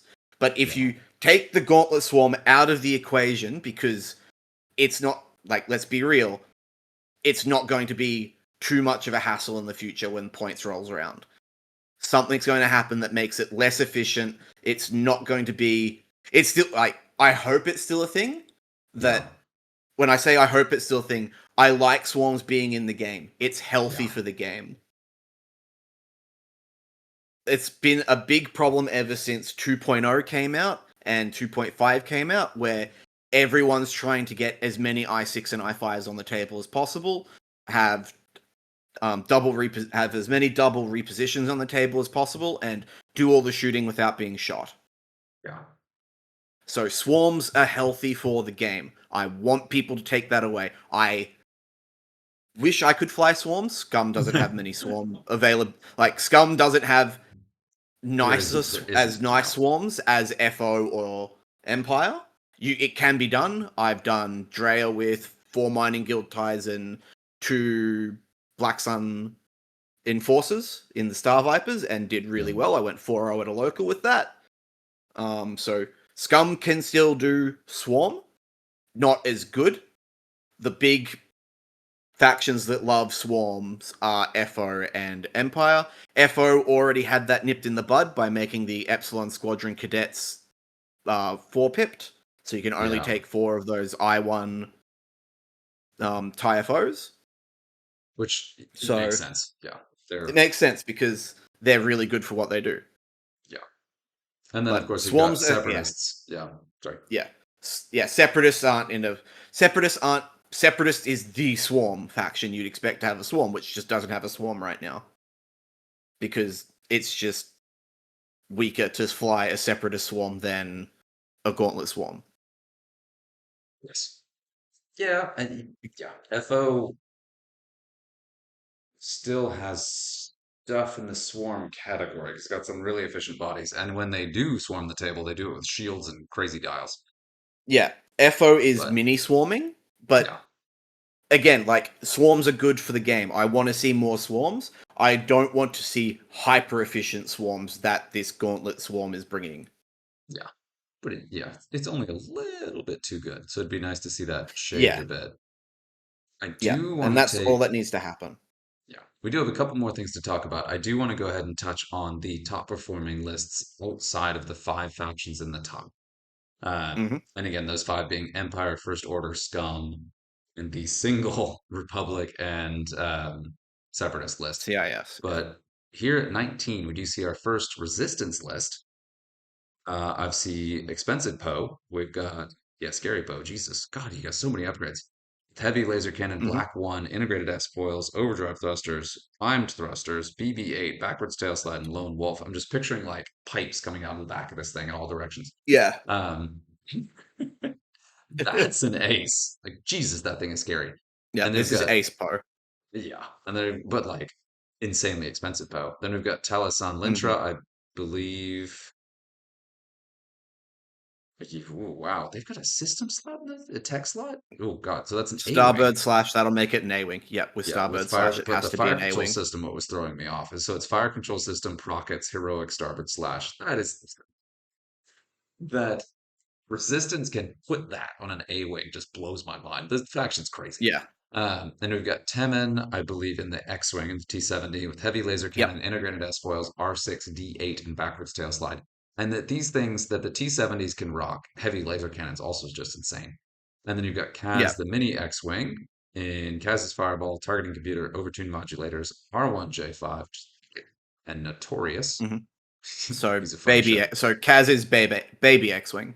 Baby X-Wing. So this is like it's a four ship, very classic, all small base, like more or less X-Wing spam Republic. This is probably, or excuse me, Resistance. This is probably really, really fun to fly. And this Poe scares the bejesus out of me. And I could Yeah, see it's a these, yeah, these also are ships where they could comfortably remove three ties a turn because you've got those heavy hmm. laser cannons, you got those Prockets that could only once, but you still have the Prockets in there. And then Kaz is doesn't do no damage. So you can make a mess with this thing. And then we've got more scum. And then our first appearance of Rebels is at a respectable 21st place, which is not in the top 16, but still is higher than I expected to see them, honestly. Hmm. With a two generic Y Wings, Gray Squadron Bomber with dorsal R4, two of those. Then we've got Gina Custom with marksmanship, fire control, ion cannon, stabilized S foils, 10 num, double So B that wing. Dang. yeah, so that's the double tapping B Wings. Yep. And so the fire control system, ion Yeah. cannon, stabilized S foils. Yeah. So those they can both shoot cannon and primary every turn. And Yeah. then you've got Zeb and the Tie with targeting computer and precision ion engines. And then you've got Hmm. Sabine with clan training and ion missiles. Is that the A wing? Must That'll be. be A Wing because Okay. Sabine A Wing. Yeah, I love Sabine this A Wing list. is gross. I hate it. I hate Sabine A Wing. I love Sabine A wing. It's so annoying. It's basically a super fang. Yeah. But with two attack dice. Yeah. It's yeah, I love it so much. And the thing is, like going down to two attack dice makes it so much less dangerous. And really, the thing about Sabine is, I honestly wish all Rebel A-wings were cheaper. Like I think that Rebel A-wings are way too expensive Hmm. right now, just across the Yeah. board. Some And could I come down. Some could come down. kind of get why, but like if their offense is too scary, like trim their loadout or take out some of those weapon slots. Yeah. If their defense is too scary, like I don't see that being an issue because like they're only a problem if Hmm. their offense and defense are both scary, which is not the case for any of them right now, except Sabine, Yeah. whose defense is scary and who has the potential burst on offense, but not anything to write home about. Hmm. So I think that's the biggest weak point in Rebels is that both T65s and A-Wings are too expensive. Um, Yeah. which are like the mainstays of the faction. I love this list. I love it. This is like Rebel Beef, 6 ship list, shoots like crazy amounts. I would be very curious to see what held this list back. Like what were the losses it took? How did it end up getting knocked out? I could see this struggling with like a Boba Fett list just because it'd be so hard to manage those aces and that much Hmm. chonk. Um, but I really like this, and this is exactly the kind of list I wanted to see people experimenting with. Unfortunately, no X-Wings, but X-Wings are in a really bad spot right now, so there's a reason this is the top performing Rebel list. Um, Yeah. yeah. And then we Let me pull see, up the roll better for you. Keep going. I'll pull up the roll better, so I'll be able to tell you what nice. it It struggled is, against. and then we see our next instance of both. This is really cracks me up because the Separatists and Republic are just next to each other every time. So in 22 and 23, we've got Separatists again, and then we've got Republic again. Very similar lists, except not. Gambit, fun one, ran Churtek with Ensnare and Elusive, Aura Singh in the Fire Spray with Slave One, Veteran Tailgunner, and General Grievous crew. It's a great crew, my God. Then the Magna Guard Protector with Synced Laser and Independent Calcs, and then Sunfac and Snare Predator Elusive. Oh, God. So you've got the chonky rogue, that generic rogue we were just talking about that has the synced calcs, but you have it with independent calculations. Then you've got Sunfac and Chertek, the double ensnare, double elusive um, Nantex, and then Aura Singh in the Fire Spray, who is the anti-Jedi Fire Spray. That is a weird list, and depending on, I have flown many lists that would absolutely hate to see that across the table. Yeah. This may have been a spoiler list that gave surprise defeats to a couple lists that would have placed higher because this is something you don't expect to run into in combination. I've never seen that combination of pilots. Chertek and Mm. Sunfac maybe, but Chertek and Sunfac backed up by a Rogue and a Fire Spray, no. Yeah, and the reason that stands out is because normally you'd see them with like a mini swarm of vultures, where you can pick off the vultures and they're not terribly scary. But like a fire spray and a synced laser, even a generic synced laser rogue, like those two are also very difficult to kill because it Mm. doesn't have a mini swarm. It opens up more of the board for Chertek and Sunfac to like dance around.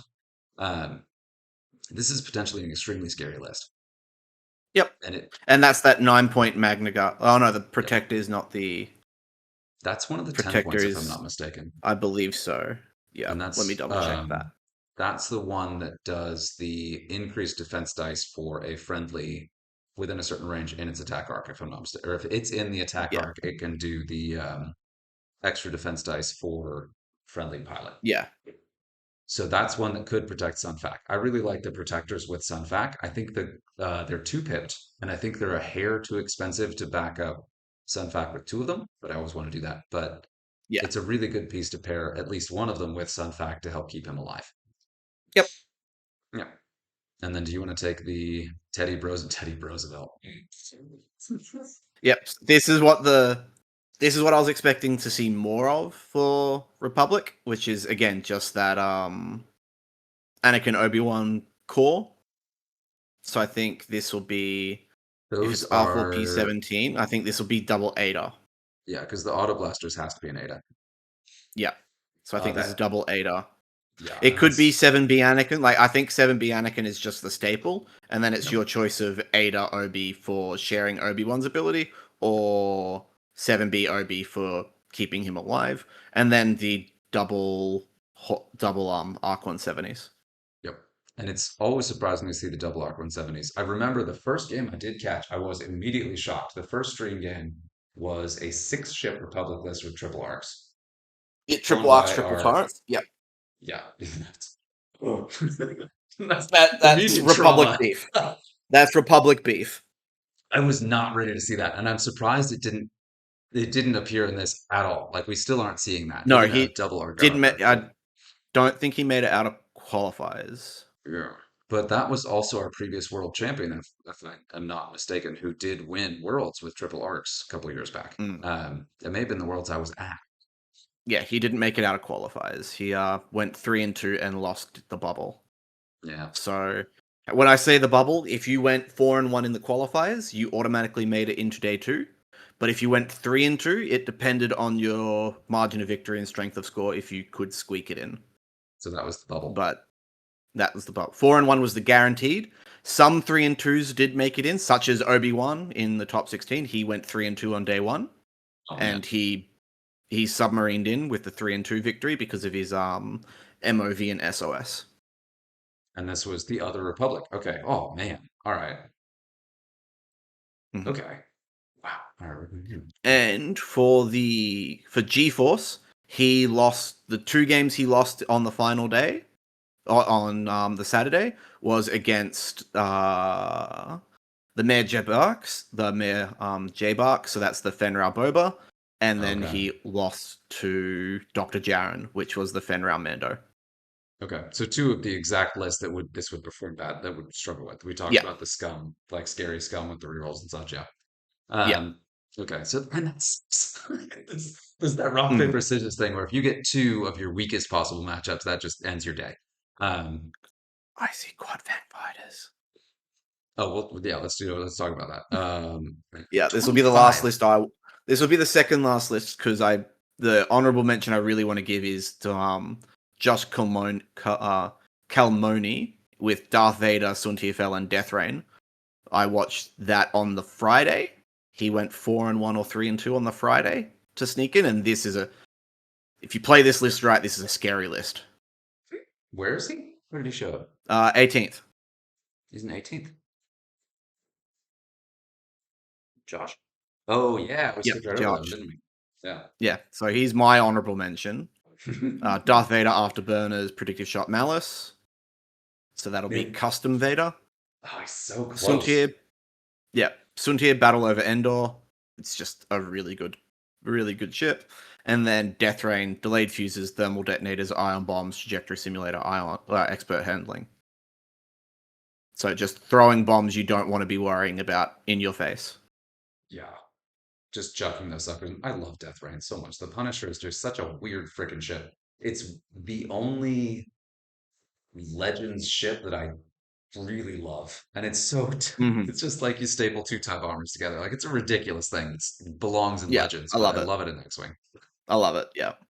Yeah. And It's then, just I noticed. Yeah, go ahead. Sorry. the four fangs you were talking about. What was Yeah, that? Four Fangs. Where this one? 25, Mobius. Fenrau. Yeah. Fenrau, Cad Solus, Joy Rakoff, Old T. Quad Fangs. I can Love it. see why it didn't get too much higher. It would struggle with a lot of lists out there. But I just love seeing Quad Fangs on the table.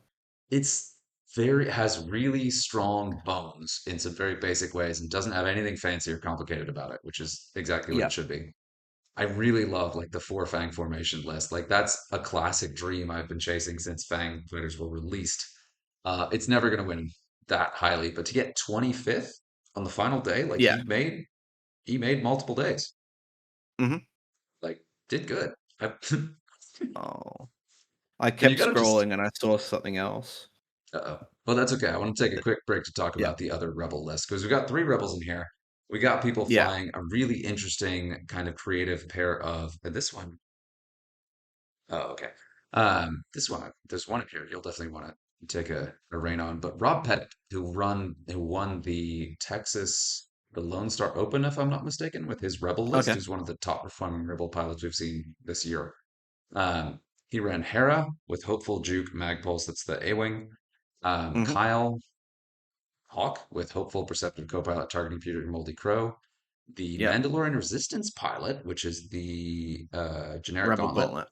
with Hmm. Notorious, Leia, Chewbacca, Rig Cargo Shoot, Tactical Scrambler, and Swivel Wing and Night Brother, and then Benthic U Wing with Perceptive Copilot, Jyn Erso, and Pivot Wing.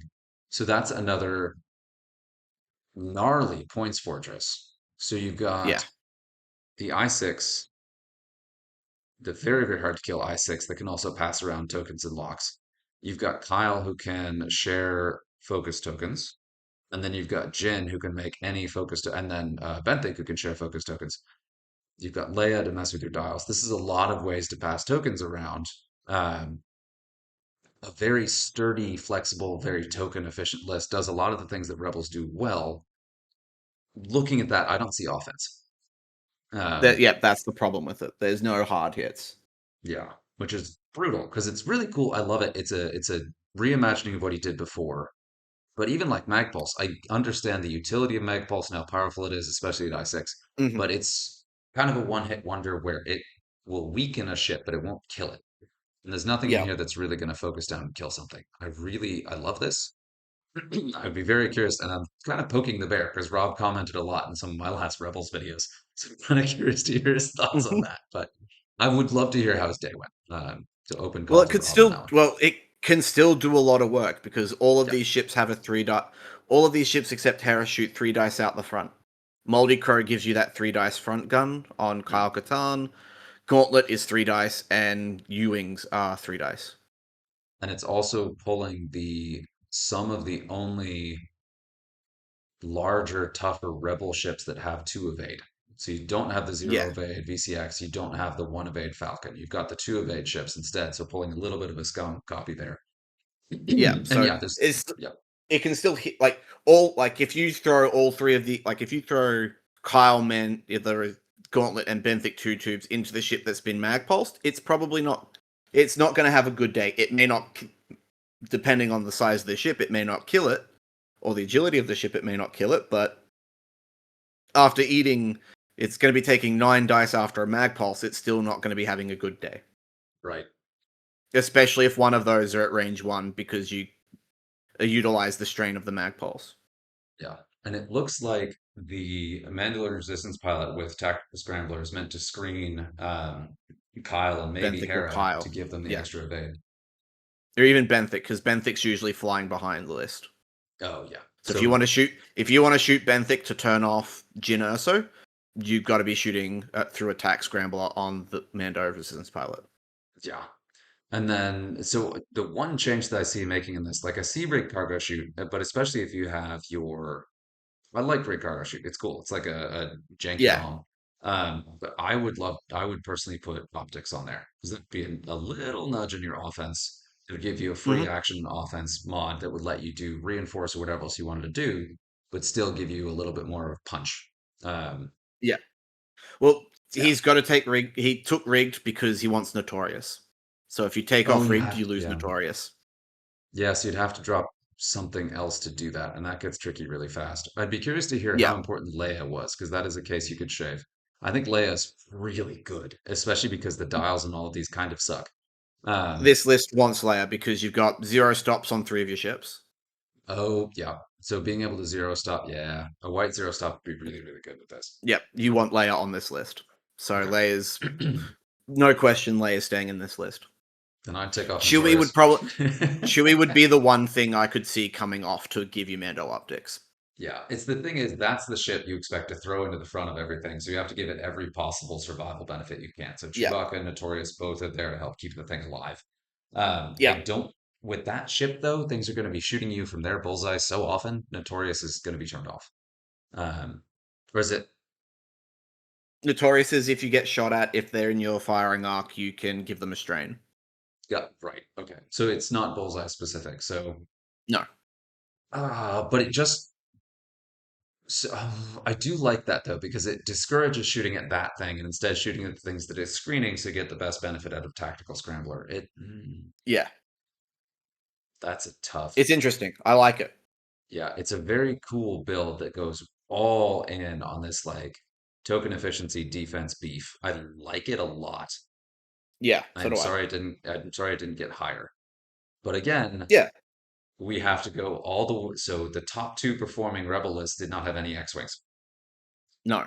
The next one does. And this is insane. If I'm seeing this correctly, we have a 5 ship list with Luke, Mm-hmm. which is pretty impressive, Ryan Shampoo. Um, yeah, wow. We got Luke with servo motor X foils, ion torpedoes, and heightened perception, which is custom Luke, which I don't remember the last time you've seen custom Luke. We've got Gino with the double tapping Gino with proton cannons, fire control system, and Predator. That one will do a lot of damage if you can line up those Yeah. bullseyes. I Yeah. like that build a lot. That's very angry. And you've got the double tapping B wings and proton cannons. That is so much That's a lot damage. of damage. A lot of damage. Because 3 primary, 4 proton cannon, it's every other turn, which sucks. So because that'll turn off your double taps, but chances are you're not going to have that lined up that much anyway. And each of those, and that Yeah. takes up both cannon slots. So it's haymakers, but it's still like for the amount of damage you can put out in that, the burst damage is crazy. And then a Rebel Hmm. Scout with bomblet generator, so you do have some little bit of bombs, so you have a little bit of anti-swarm tech there. And then Captain Rex with precision ion targeting computer snapshot. I love this list. I don't like Luke. Yeah. I think if you swapped Luke for basically anything else, it probably would have performed better, which sucks because I like Luke, but if you're bringing Yeah. Luke with ion torpedoes, again, if he's shooting ion torpedoes, that's taking out your offense. This is a list that Hmm. absolutely needs to kill stuff fast, and it's not going to do it with ion torpedoes. Um, I get the draw towards ion torpedoes, but especially since you're not going to hit your proton cannons every turn, you lose a ton of offense that way. And Luke is so expensive. And he's just like, you look at this list, your first thing is like, I'm gonna kill Luke, which I know is Yeah. Luke, but you're gonna kill Luke. So yeah. And then we've got one more rebel just to go ahead and knock the ones down. Benthic with Perceptive Copilot, Jin, Pivot Wing, Magda. I thought you no, you take this one. I'm sorry, I shouldn't steal this one. Yeah. So it's not my beloved Quad U-Wings because Bodica isn't a Fang. Right. But yeah, Benthic, Perko, Jin Urso, Pivot Wing, what you usually like the guaranteed staple on Benthic. Magva, Duke, Perko, Deadman's Pivot, Saw Gerrera, Duke, Zeb, Perko, Pivot, because with Jin Urso, you're always going to have you're always going to have that evade focus. So this is a really, I'm going all in on Duke. You don't have any layer in here, is a big problem. So when you do that zero stop, if you rotate, you're just losing all your actions. But that's okay because you still three of your ships are coordinating anyway. They can coordinate your focus before you do it, Yeah, and I unless you're do. Benthic because he's lowest of the initiatives here. Right. And then Bodica is Daredevil, Mando, Beskar for the double tap. And I really love the pairing of Magva with Saw. So Magva Hmm. is at friendly ships range 0 to 2, if I'm not mistaken. Opponents cannot reroll more than one die when they shoot them. Yes. Right. Which is super, can do nothing. But if it's on, it can really like, it negates the whole benefit of target links very, very quickly, which I Hmm. love. And then Saws is when a damaged friendly ship makes an attack, it gets a free reroll, if I remember correctly. It might just get a hit Correct. mod. It gets a reroll. No, just free reroll. Free Okay. reroll. So offensive reroll as your ships bleed damage, which it's a bunch of U-Wings they're going to. Uh, Yeah. yeah, so I love those two in combo. That's a really strong offensive mod and a really strong defensive mod. I really, really like Saw with B-Wings. So those double tapping B-Wings with that Yeah. passive reroll mod on every shot, like that's Hmm. especially since they have so much hull and so little shields, they're a natural fit with that. Yeah. But yes, I love this. It's a good list. Yeah, and we're still, I mean, we're in position 30, which, it's position 30, but this is still 30 at the end of a 4-day huge event. So this is no joke to get this high with Rebels. So Yeah, Rebels and was there's present. 59 people in the on the final day. Yeah. So lower end of the half, but still, you saw Rebels perform well and work really hard to get Yeah. here. So shout out to those players. Really appreciate that.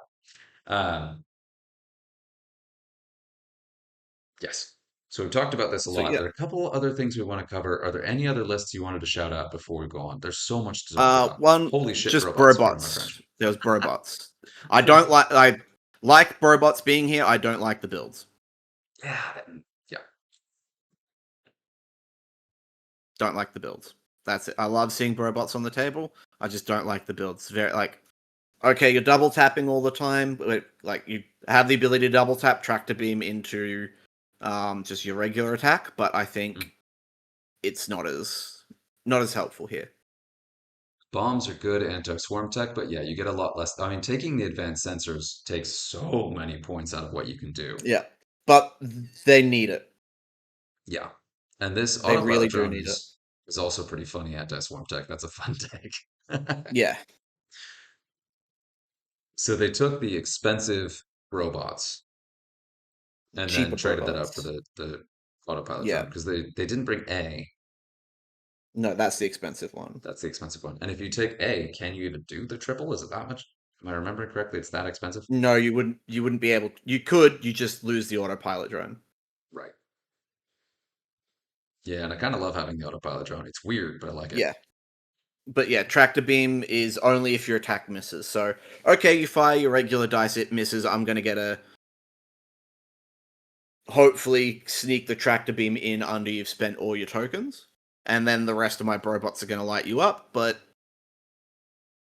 there's better things you can take than tractor beam. Like, okay, tractor beams are 1 point. They're cheap. So I get doing Like, that, but yeah, and that being able to do the cannon into your primary is good. it's Um, primary into cannon. If it's only if you miss. Only if you miss. so you do your primary, and that one thing that sucks about that is you do your primary, you get one hit, then like whoops, you don't get your bonus shot. Exactly.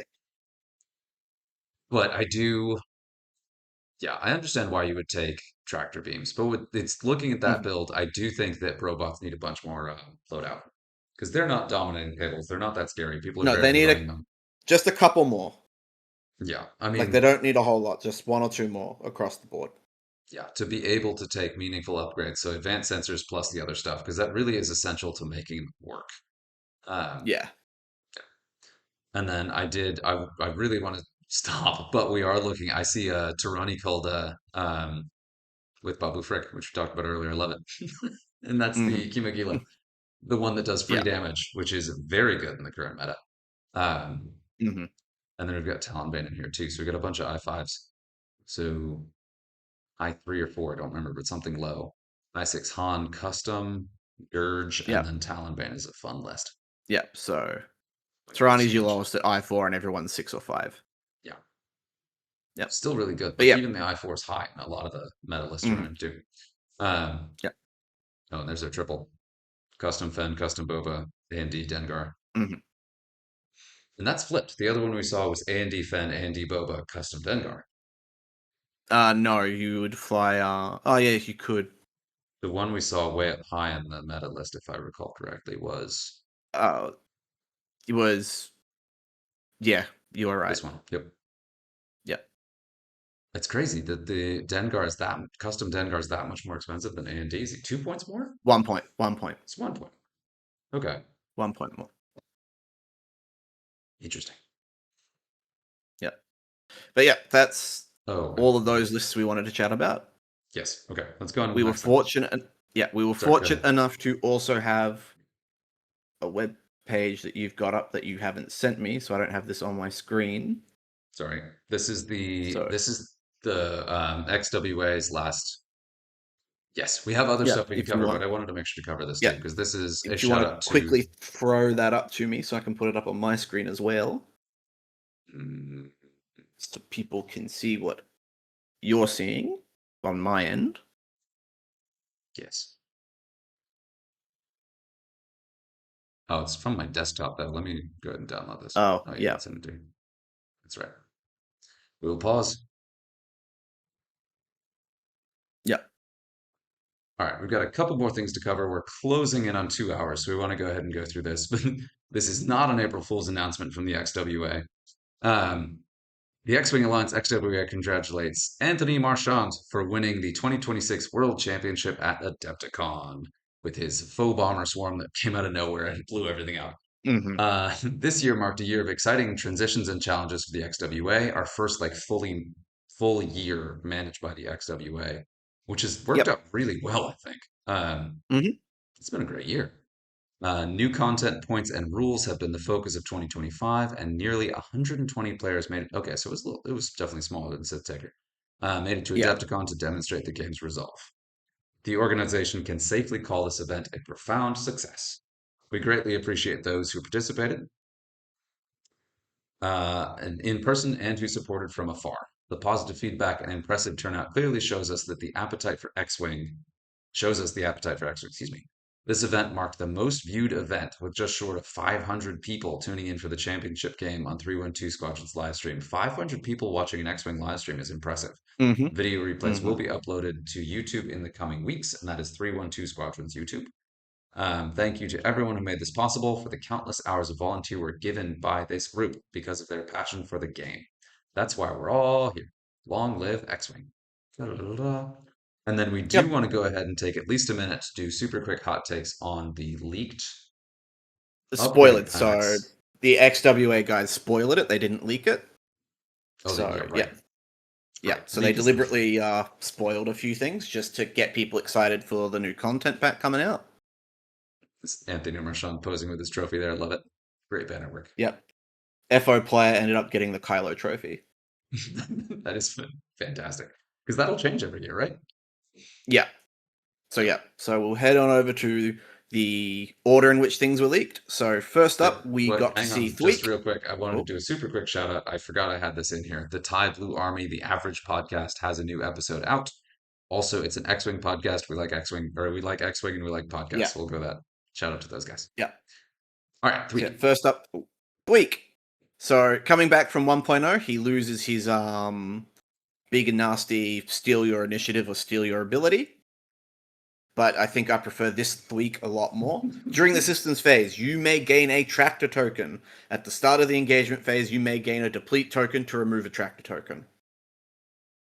And just a note on that, then the Micro Thruster's abilities, while you perform a barrel roll, you must use the bank left or right template instead of the straight template. And getting Correct. tractored does force you or does give you the It forces a option. yeah of a Gives, barrel roll, which must be done as a micro thruster. right. And then I believe you have all of the options too, where you, as the player that applied the tractor token, can choose which direction the barrel roll happens, which can be forward Yes. or back with the wibbly thing in either direction. And then hmm also you can choose if you want to do the tractor move to rotate. No, you can't. It is only when an opponent forces you to tractor you may choose to rotate. Okay, so you can't do that So part. you So lose, then, yeah, you lose the 90-degree rotate, but you still get a lot of things you can do with Week, especially when we move. So I'll quickly show you what the old Week was. It was during setup, so still I4, still the same stat line, still the same action bar, just with the linked actions instead. During the setup phase, during setup, before the place forces step, you may choose one enemy ship to assign the shadowed or mimicked. Shadowed just let you uh, copy that ship's initiative value, and mimicked let you copy that ship's uh, pilot ability. So losing all of that, but I think the tractor play is a lot more on par with what the design fantasy is, or the design standpoint is now for Xwing. Then if we move over to the next image, this is what Thweek can do if you give him advanced sensors. yeah, yes, and that's this right here. Yeah, This, that's this is so a map of. this yeah, this square right in the middle, like not right, like that big white square that's very clearly visible in the just under the middle there. That's where he starts. So a lot of people have been commenting, you can more or less just pick Thweek up, keep him at a 45-degree orientation, and put him anywhere on the table. And this is a combination of the different Tractor and options you advanced can do. sensors. Yeah, tractor, with or without tractor, before or after you move, whether or not you also boost, what maneuver you Yeah. choose. So this is all the possible places we can end up in his turn on his move. Um, Yes. it's a lot. It's a lot. And Good one of luck the trying to figure out what Thweek wants to do. yeah, and one of the kind of really fun options about this is that you get to choose live. So you can be like, I'm gonna do this, I'm gonna go over here, and then do that. Mm-hmm. Yep. Yeah, which is kind of great. And then on the design stream or on the release where they talked up these different upgrade cards, I remember Paul was talking about the design here and about why Thweek's original ability just could not work. It couldn't work. Yeah. And a couple kind of highlights they mentioned was that this really emphasized the maneuverability, but then Mm-hmm. also there was one little interesting tidbit that apparently Thweek hates Geonosians. Like really, really hates Geonosians. Apparently that's from the lore. And so there's a sneaky little bit of like anti-Nantex built into this, Yes. where the Yes. initiative is low, but if using tractor tokens in this way, just yeah, feels Yeah. like a way to counter Nantex and like maneuver around the board and be able to keep up with Nantex fighters, which is super fun. And Mm-hmm. also, it's a lot more in theme with what a Star Viper is supposed to do, like be very maneuverable and Yeah. quick, and not necessarily the shadowed and mimicked thing was cool and like an obviously thematic, interesting design choice, but there are a lot of reasons why that wasn't the thing that the XWA wanted to go with because it is like insanely powerful, like breaks the game in so many different ways, but then also wasn't all that much fun. So I think this is a really fun build. And I'm sorry, then Next what? up, we've got Yep. Carnal Jax. Yep, you've got it up there. So if you want to go ahead. Yeah, so we're looking at Carter Jacks on the left. We have the original card. If I'm not, yes, this is Yes, the that's the original original first card. Yep. edition Carter Jacks with the points originally on the card of your 100 point squad. Used to be Initiative 8. The original ability was enemy ships at range 1 cannot perform focus or evade actions and cannot spend focus or evade tokens, which is obviously completely insane, but had the downside of if they knew they were going to be there, they could choose a different action rather than focus or evade. So it Yeah. didn't really shut it off there. So the new version the Yeah. XWA is built is on the right here, which is while an enemy ship at range 0 to 1 in your forward arc defends or performs an attack, and this is very specific, before the roll attack dice step, you may spend one Hmm. force. And notice you now have one force to have the thematic force user, the force sensitive that Carnajax was in the lore. Um, you may spend one force. If you do, that ship's dice cannot be modified, which is better because it means they can't use a Yeah. target lock or a focus token. It gives them the extra defense bonus where, well, no, I guess it's either one. Jesus. Yeah, so it's Hmm. still really freaking powerful, but there's some counterplay because it's only from arc now. It does Yeah. count if you're bumping, so it does say 0 to 1 versus just 1. It's really freaking good. And then you also get the Initiative 5 TIE Interceptor that has a force. So it's somewhat similar to your, what's her face? The A Wing that everyone was taking for a long time. Hmm. But Kyo. there's so Kyo Venzi having the single force just to have to either use the ability or not. Because like if you're not in range 0 to 1 of an opponent, you still have a force on an I5 interceptor. So I'm really excited about this. A thematic reason to run your red tie interceptors and just a really cool, interesting build. Like this is, I love this design. This is a great one. Yeah, it's a good design. Next, Yeah, people are calling this new Carnal Jax Young Terok. Young Terra. That's right. I personally think And Old I think Terra that is slightly more powerful in some ways, but a tie interceptor he's with force is better. yeah, it is. Yeah. Flight Assist Astromech. Small ship required. While you perform a boost or barrel action, you may spend one energy out of two. That's non-refundable. If you do, treat the action as red and use a speed 2 template while performing the action. Which kind of gives you overdrive thrusters on any small ship with an Every astromech slot. Yeah. So Y wings, two barrel rolling Y wings is spooky. You have to give it you do have to give it expert handling though, because it's already a red barrel roll. Right, because it does have to be a booster barrel action as well. So you can't tractor a That ship yeah. into this one because it does have to be the No, action. That was one of my first it does thoughts. have Is to be the like, action. Yeah. yeah, being a scummy spawning And pilot. yeah.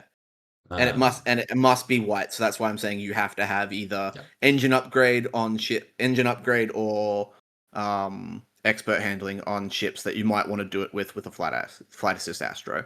yeah. The X-wings though with the S foils get boost, right? So is that a red Yes. boost?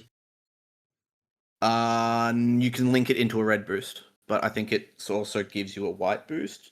I could be Okay. wrong. Please don't quote me. I don't play Rebels.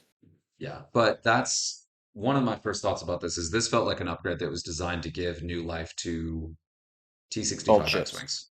And this is a Yeah. really cool upgrade to give you a ton of extra mobility with that boost built into the S-Foils flip. So you can have your flippy flappies where you can be much, much, much faster.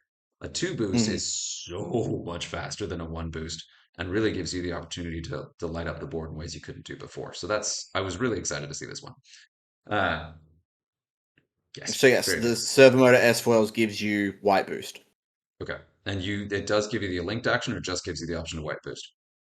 Because it's Gives you the linked action to focus red boost, so you can't do flight assist right. astro. So you can either do a fast boost or you can do a normal boost into a focus, into a red focus. Yeah. No, focus into a red boost. White. Yes. Right. Okay. So you've got options. Yeah. Yeah. There's a lot you can do with this and some really cool pilots. And this, of course, does work with coordinate too. So Hmm. you could coordinate an expert handling Cobble with this to do a two bank before he Yeah. moves. And he could then do a blue, which he could then use to clear the stress. But yeah, the keyword also here is action. So if you've got an Right. ability that lets you do a barrel roll for free that's not an action, it won't work here. Yeah. All right. Next. Seeker missiles is just coming off the YT 2400 standard loadout. The exact Yep. same. It's the exact same missile. Yes. I I think, do. yeah, this will probably be stapled into a lot of scum lists, depending on how many points it is, just because this will be poor man's prockets. Not Yeah. prockets, poor man proton. Which Scum doesn't have a lot of torpedo users anyway, so Scum has more missiles than torpedoes. So Scum will probably use this a lot more. But a lot of people are calling this poor man's proton. Yeah. And I like this a lot because it's not. I expect it to be relatively cheap or kind of in the middle of the ordnance spectrum because it doesn't give you a ton. Um, it does give you the option to do a passive mod. Very, very good Yeah, with the option to reload. And it does have a couple other kind of nice perks to it. I really appreciate the utility of being able to spend extra charges to mod your attack. Like that's really nice. yeah, But also, this is the kind of thing you would use instead of concussion missiles if you don't want a yes, missile that's going to blow up your own ships. Which exactly. can that concussion. I often will reach for concussion missiles and then realize in game I'm like, oh, I don't want to shoot that right now. So this Yep, is, yeah, I really, really like this. I've loved Seeker yep, no, missiles as it was designed on the YT 2400, and I can see it being really good on a lot of platforms and a bunch of factions. yeah. You just were never taking a lock on the 2400. There were a lot of other things you wanted to be using. Yeah, and even if you did, as I recall, there was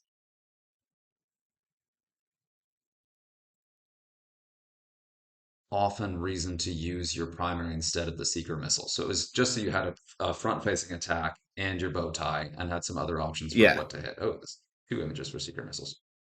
yep. Yeah, You I must have like. opened. Did I? You must have opened it twice. Yep. No, because this is the original post. I think this is in the original Reddit post. Oh, okay. I did send. Okay. Yeah. So I'll do the next one since you just don't have it up. I've got automated Burst laser loaders. turret. Oh, next one on the list. We'll do that one first then. See. Okay. Oh, yeah, Um, no, automated loaders. I don't have that one. So, yep, there you go. I'm missing one that you have. Let me pull that up while you go ahead. yeah, this one's weird. So after it's a single charge, it doesn't say it's recurring. After you perform a primary attack, you may spend one charge to perform a reload action. And I really enjoyed I believe it was also Paul Heaver who did the design note on this one. Um, it's pretty funny. He said something that I have felt very personally as well, that the reload action sucks. Mhm. It's just bad. Like there's almost never a reason when you want to skip shooting for an entire turn and take that disarm to reload an ordnance thing later. It's just so slow. So what this Yeah. does is it allows you to do that and shoot in the same turn. So it does give you a little bit of what the Alpha class Star Wings can do now with the configurations. So this is great. Mhm. And if I'm not mistaken, this is actually from the Alpha class Star Wings, but maybe not. Um, Something similar. So, you must have the reload action already on your bar for this. Right. Yes. So that does immediately limit which ships can take it, but it still opens up a lot. Again, Y-Wings love this. Yeah. Scum Y-Wings really love this. Scum Um, Wildlings will really love this.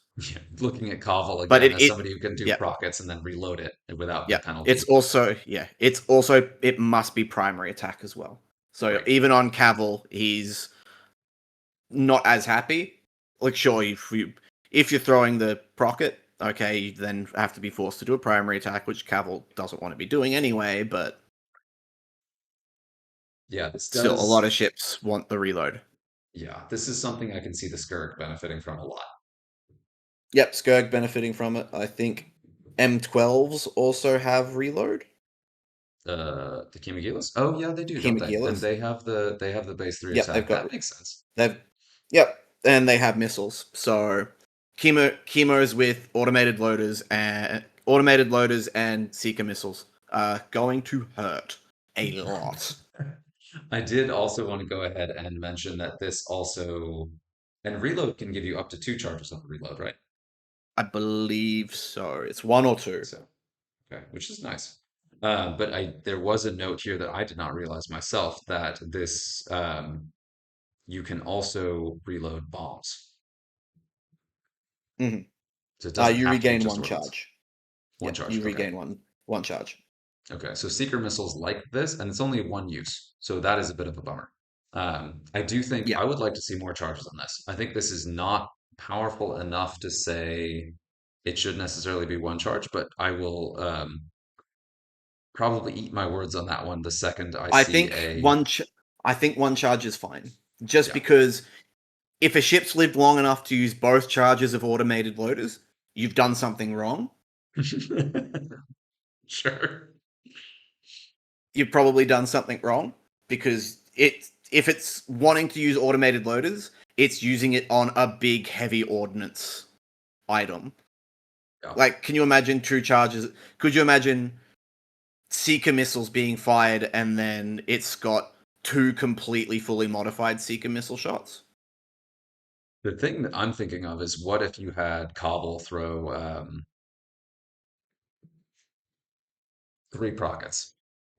Yeah, that's never Like, again, It's that's never never happened. happening. If he's done that, you've really done That's something pretty messed wrong. up. Yeah. So yes, so there's a lot you can Like, do with this. It's a cool upgrade. I yeah, hope it's cheap. I think yeah, the one is fine. The one energy is fine. You're only Yeah, more than likely ever going to be doing it once anyway. right. Plus, if you did it twice, that's if you did two, because as you said, you can reload bombs with this, Yeah. which you don't want to be reloading cluster mines or proximity mines. Like two charges Yeah. on automated loaders means that's three proximity mines coming out. Could you imagine three proximity mines Proxmine coming says it out can't be of recovered. Proxmine, this won't it? work on Proxmine. Specifically said, yeah, but Yeah. still on other mines that you don't mind recovering, like this will turn off concussion. This will fix concussion missiles. Like this Oh will yeah. if you had two charges on this, that's two extra concussion missiles coming out that you don't have to have the downside of concussion missiles. Oh, concussion bombs, sorry. Oh, there. Okay. Yep. I got you. Yep, Oh, concussion. that's a Sorry, fair point. concussion bombs. Because it turns off the concussion bomb side, the downside of concussion bombs because it's got all of its charges. Right. So I think one is the perfect. I think two it would be too much. I think they've nailed it on the head with one. I could see that. Yeah. All right. You're up. Next up, Okay. yep, First laser burst turret. laser turret. So clearly they're still very traumatized by twin laser turret. Aren't we all? We all are, unless you flew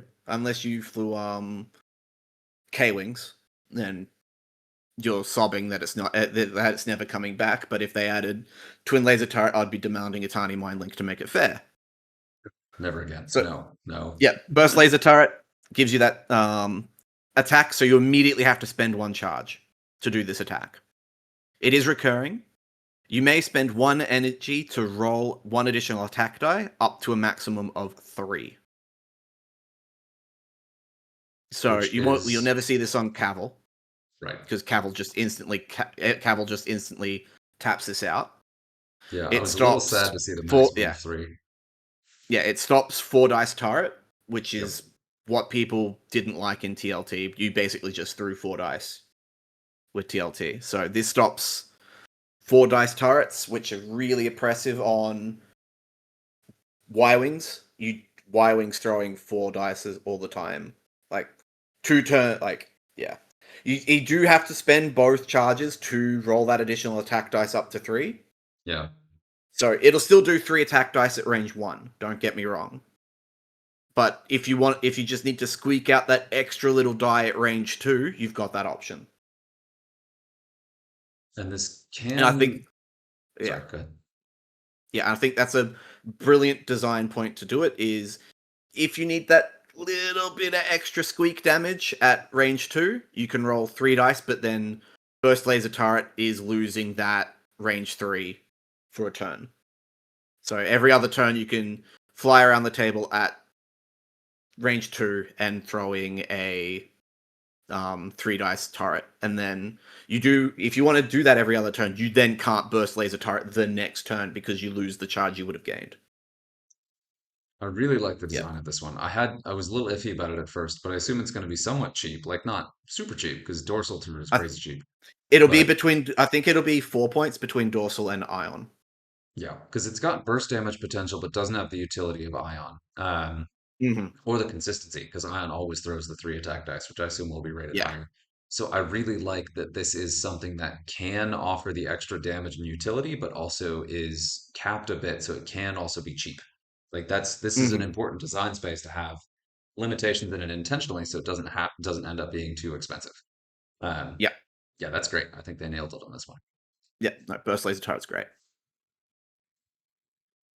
Then Uh, last but not least, Graphitic, well, for the CIS players out there. At the start of the engagement phase, if you attracted each other small ship at range 0 to 1 gains a strain token.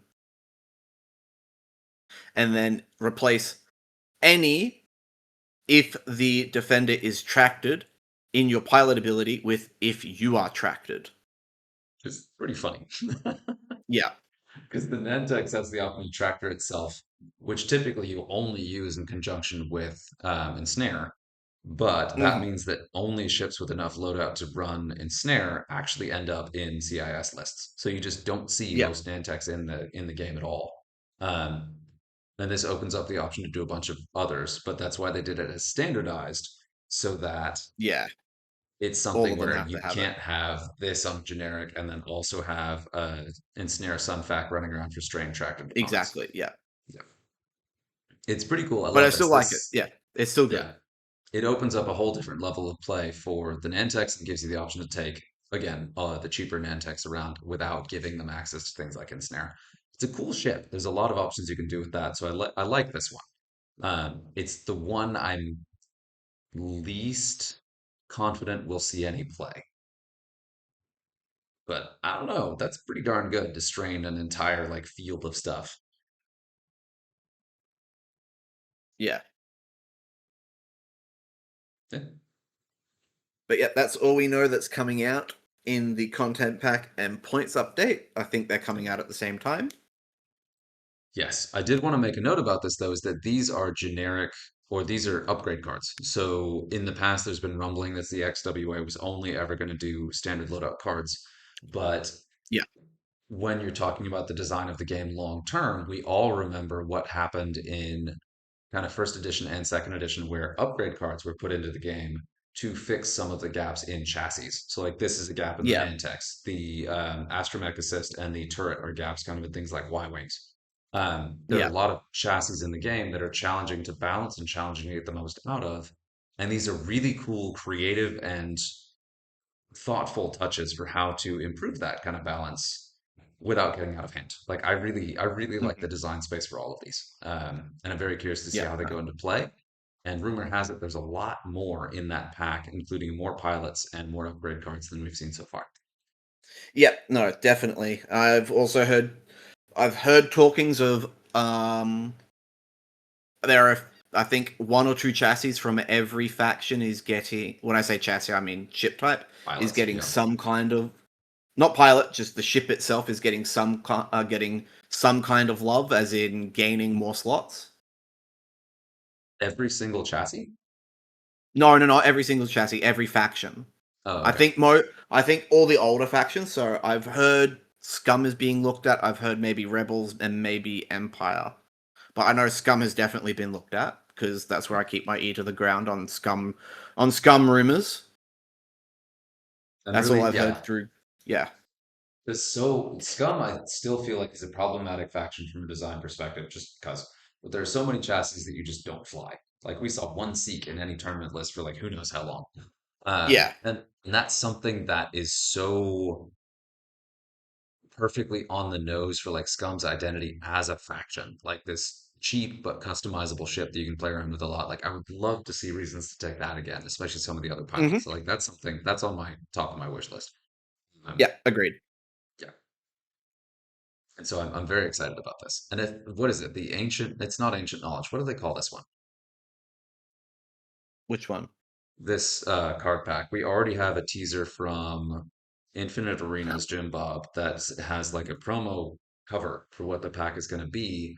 And he's teasing that he's going to have like pro printed versions of these cards available when it's Yeah. fully They teased. mentioned what the name of it was going to be in the when they did the spoilers. They They mentioned what the did. pack was going to be, but I didn't pay attention to that.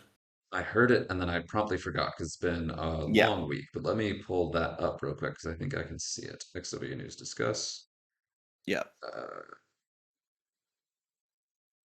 I believe it was in announcements.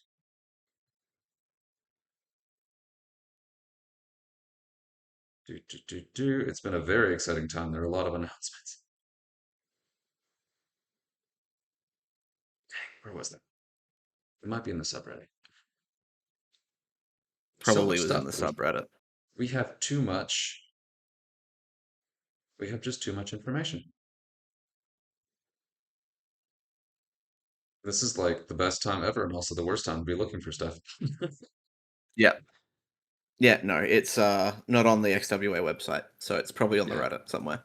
we'll find that. It's in there somewhere, but it's a really cool looking pack. Mhm. We know there's going to be pro-printed versions of the cards. And they already look really good, and I'm really excited to see what comes out in this.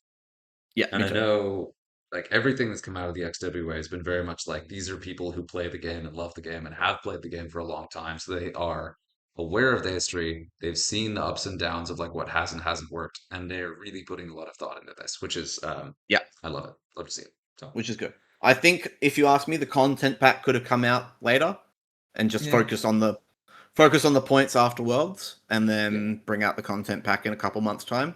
Do the odd run where I know XWA wants to do only 2 updates a year, but I yeah. think Worlds really needs to have its own dedicated update for points, I could see that. and Yeah, I not have think to like do have 3 where Worlds is its own standout.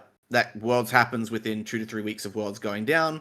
You bring out your next content pack a couple like a month or two after that. Let all the points get settled. It gives you more playtime with the new points after Worlds as well to make the final adjustments on the new content pack, and then whatever you want the third release to be, more content or another points to change or points and minor content.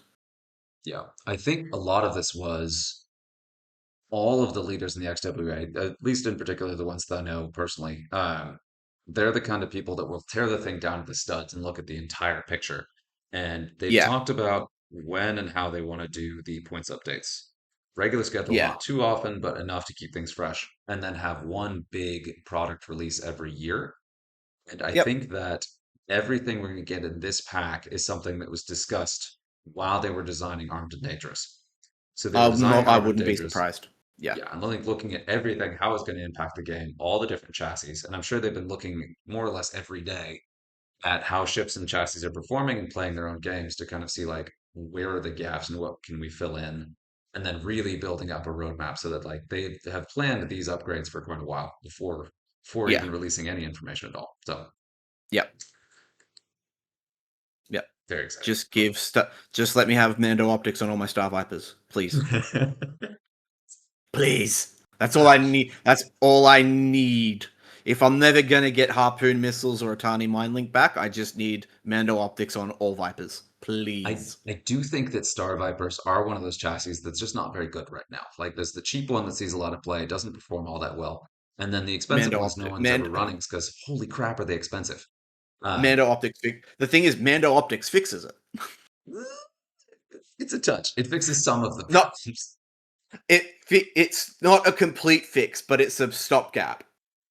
Yeah, It's a yeah, stopgap measure to have Vipers on the table more. yes. Because I would fly advanced settings Mando optic Guri. You don't need Predator That's on Guri when she's got 2 locks a game. mm, but it has to be something in her front arc before she moves, and usually she's pointing somewhere in Exactly. Ripley. Yeah, Which, but I as I mean, said, which is completely fine. yeah, I think it's fair. I don't think that Yeah. encourages me to take Curry. I don't think I'd do it for optics. If I'm not taking A&D I already, Zizor, I'm not taking optics Curry either. yeah. Well, I've been working. It's funny you say that. I've been working on a couple of double Star Vipers that are Guri and A&D Zizor. Of course. Yeah, it works. But yeah, no, we're running long. Yes, we will call it. It has been a lovely Yeah, chat. I appreciate you waking up early to chat with me, and I enjoyed the chance to stay up late and talk about this with you. Yeah, no we will problem. touch base again. I do still want to Yep, do weekly content. I did a dip here, but we'll try to do weekly. They'll be a little bit shorter. This was a big, big one to go through. We have a bunch to yeah, talk about, and we got to look ahead to the summer, the rest of the year, and of course, points updates coming out. So, yep. So, fingers crossed, we'll definitely be covering probably points updates and the content pack in two separate videos, just because that's yep. going to be a lot of content to chew through. Yeah. So, we'll probably do multiple recordings over a weekend to pump out as many videos as we can for that. Yeah, and if we're doing weekly, it doesn't hurt to do like we can do pilots and upgrades at minimum as kind of a split. We'll kind of Yeah, see what content's out there because again, it's going to be a lot. yeah. And we did the full A&D pack, and that took a long time. That took a long time. Yeah. Yeah. So anyway, enjoy the rest of your day. We'll talk again soon. You as well. No problem.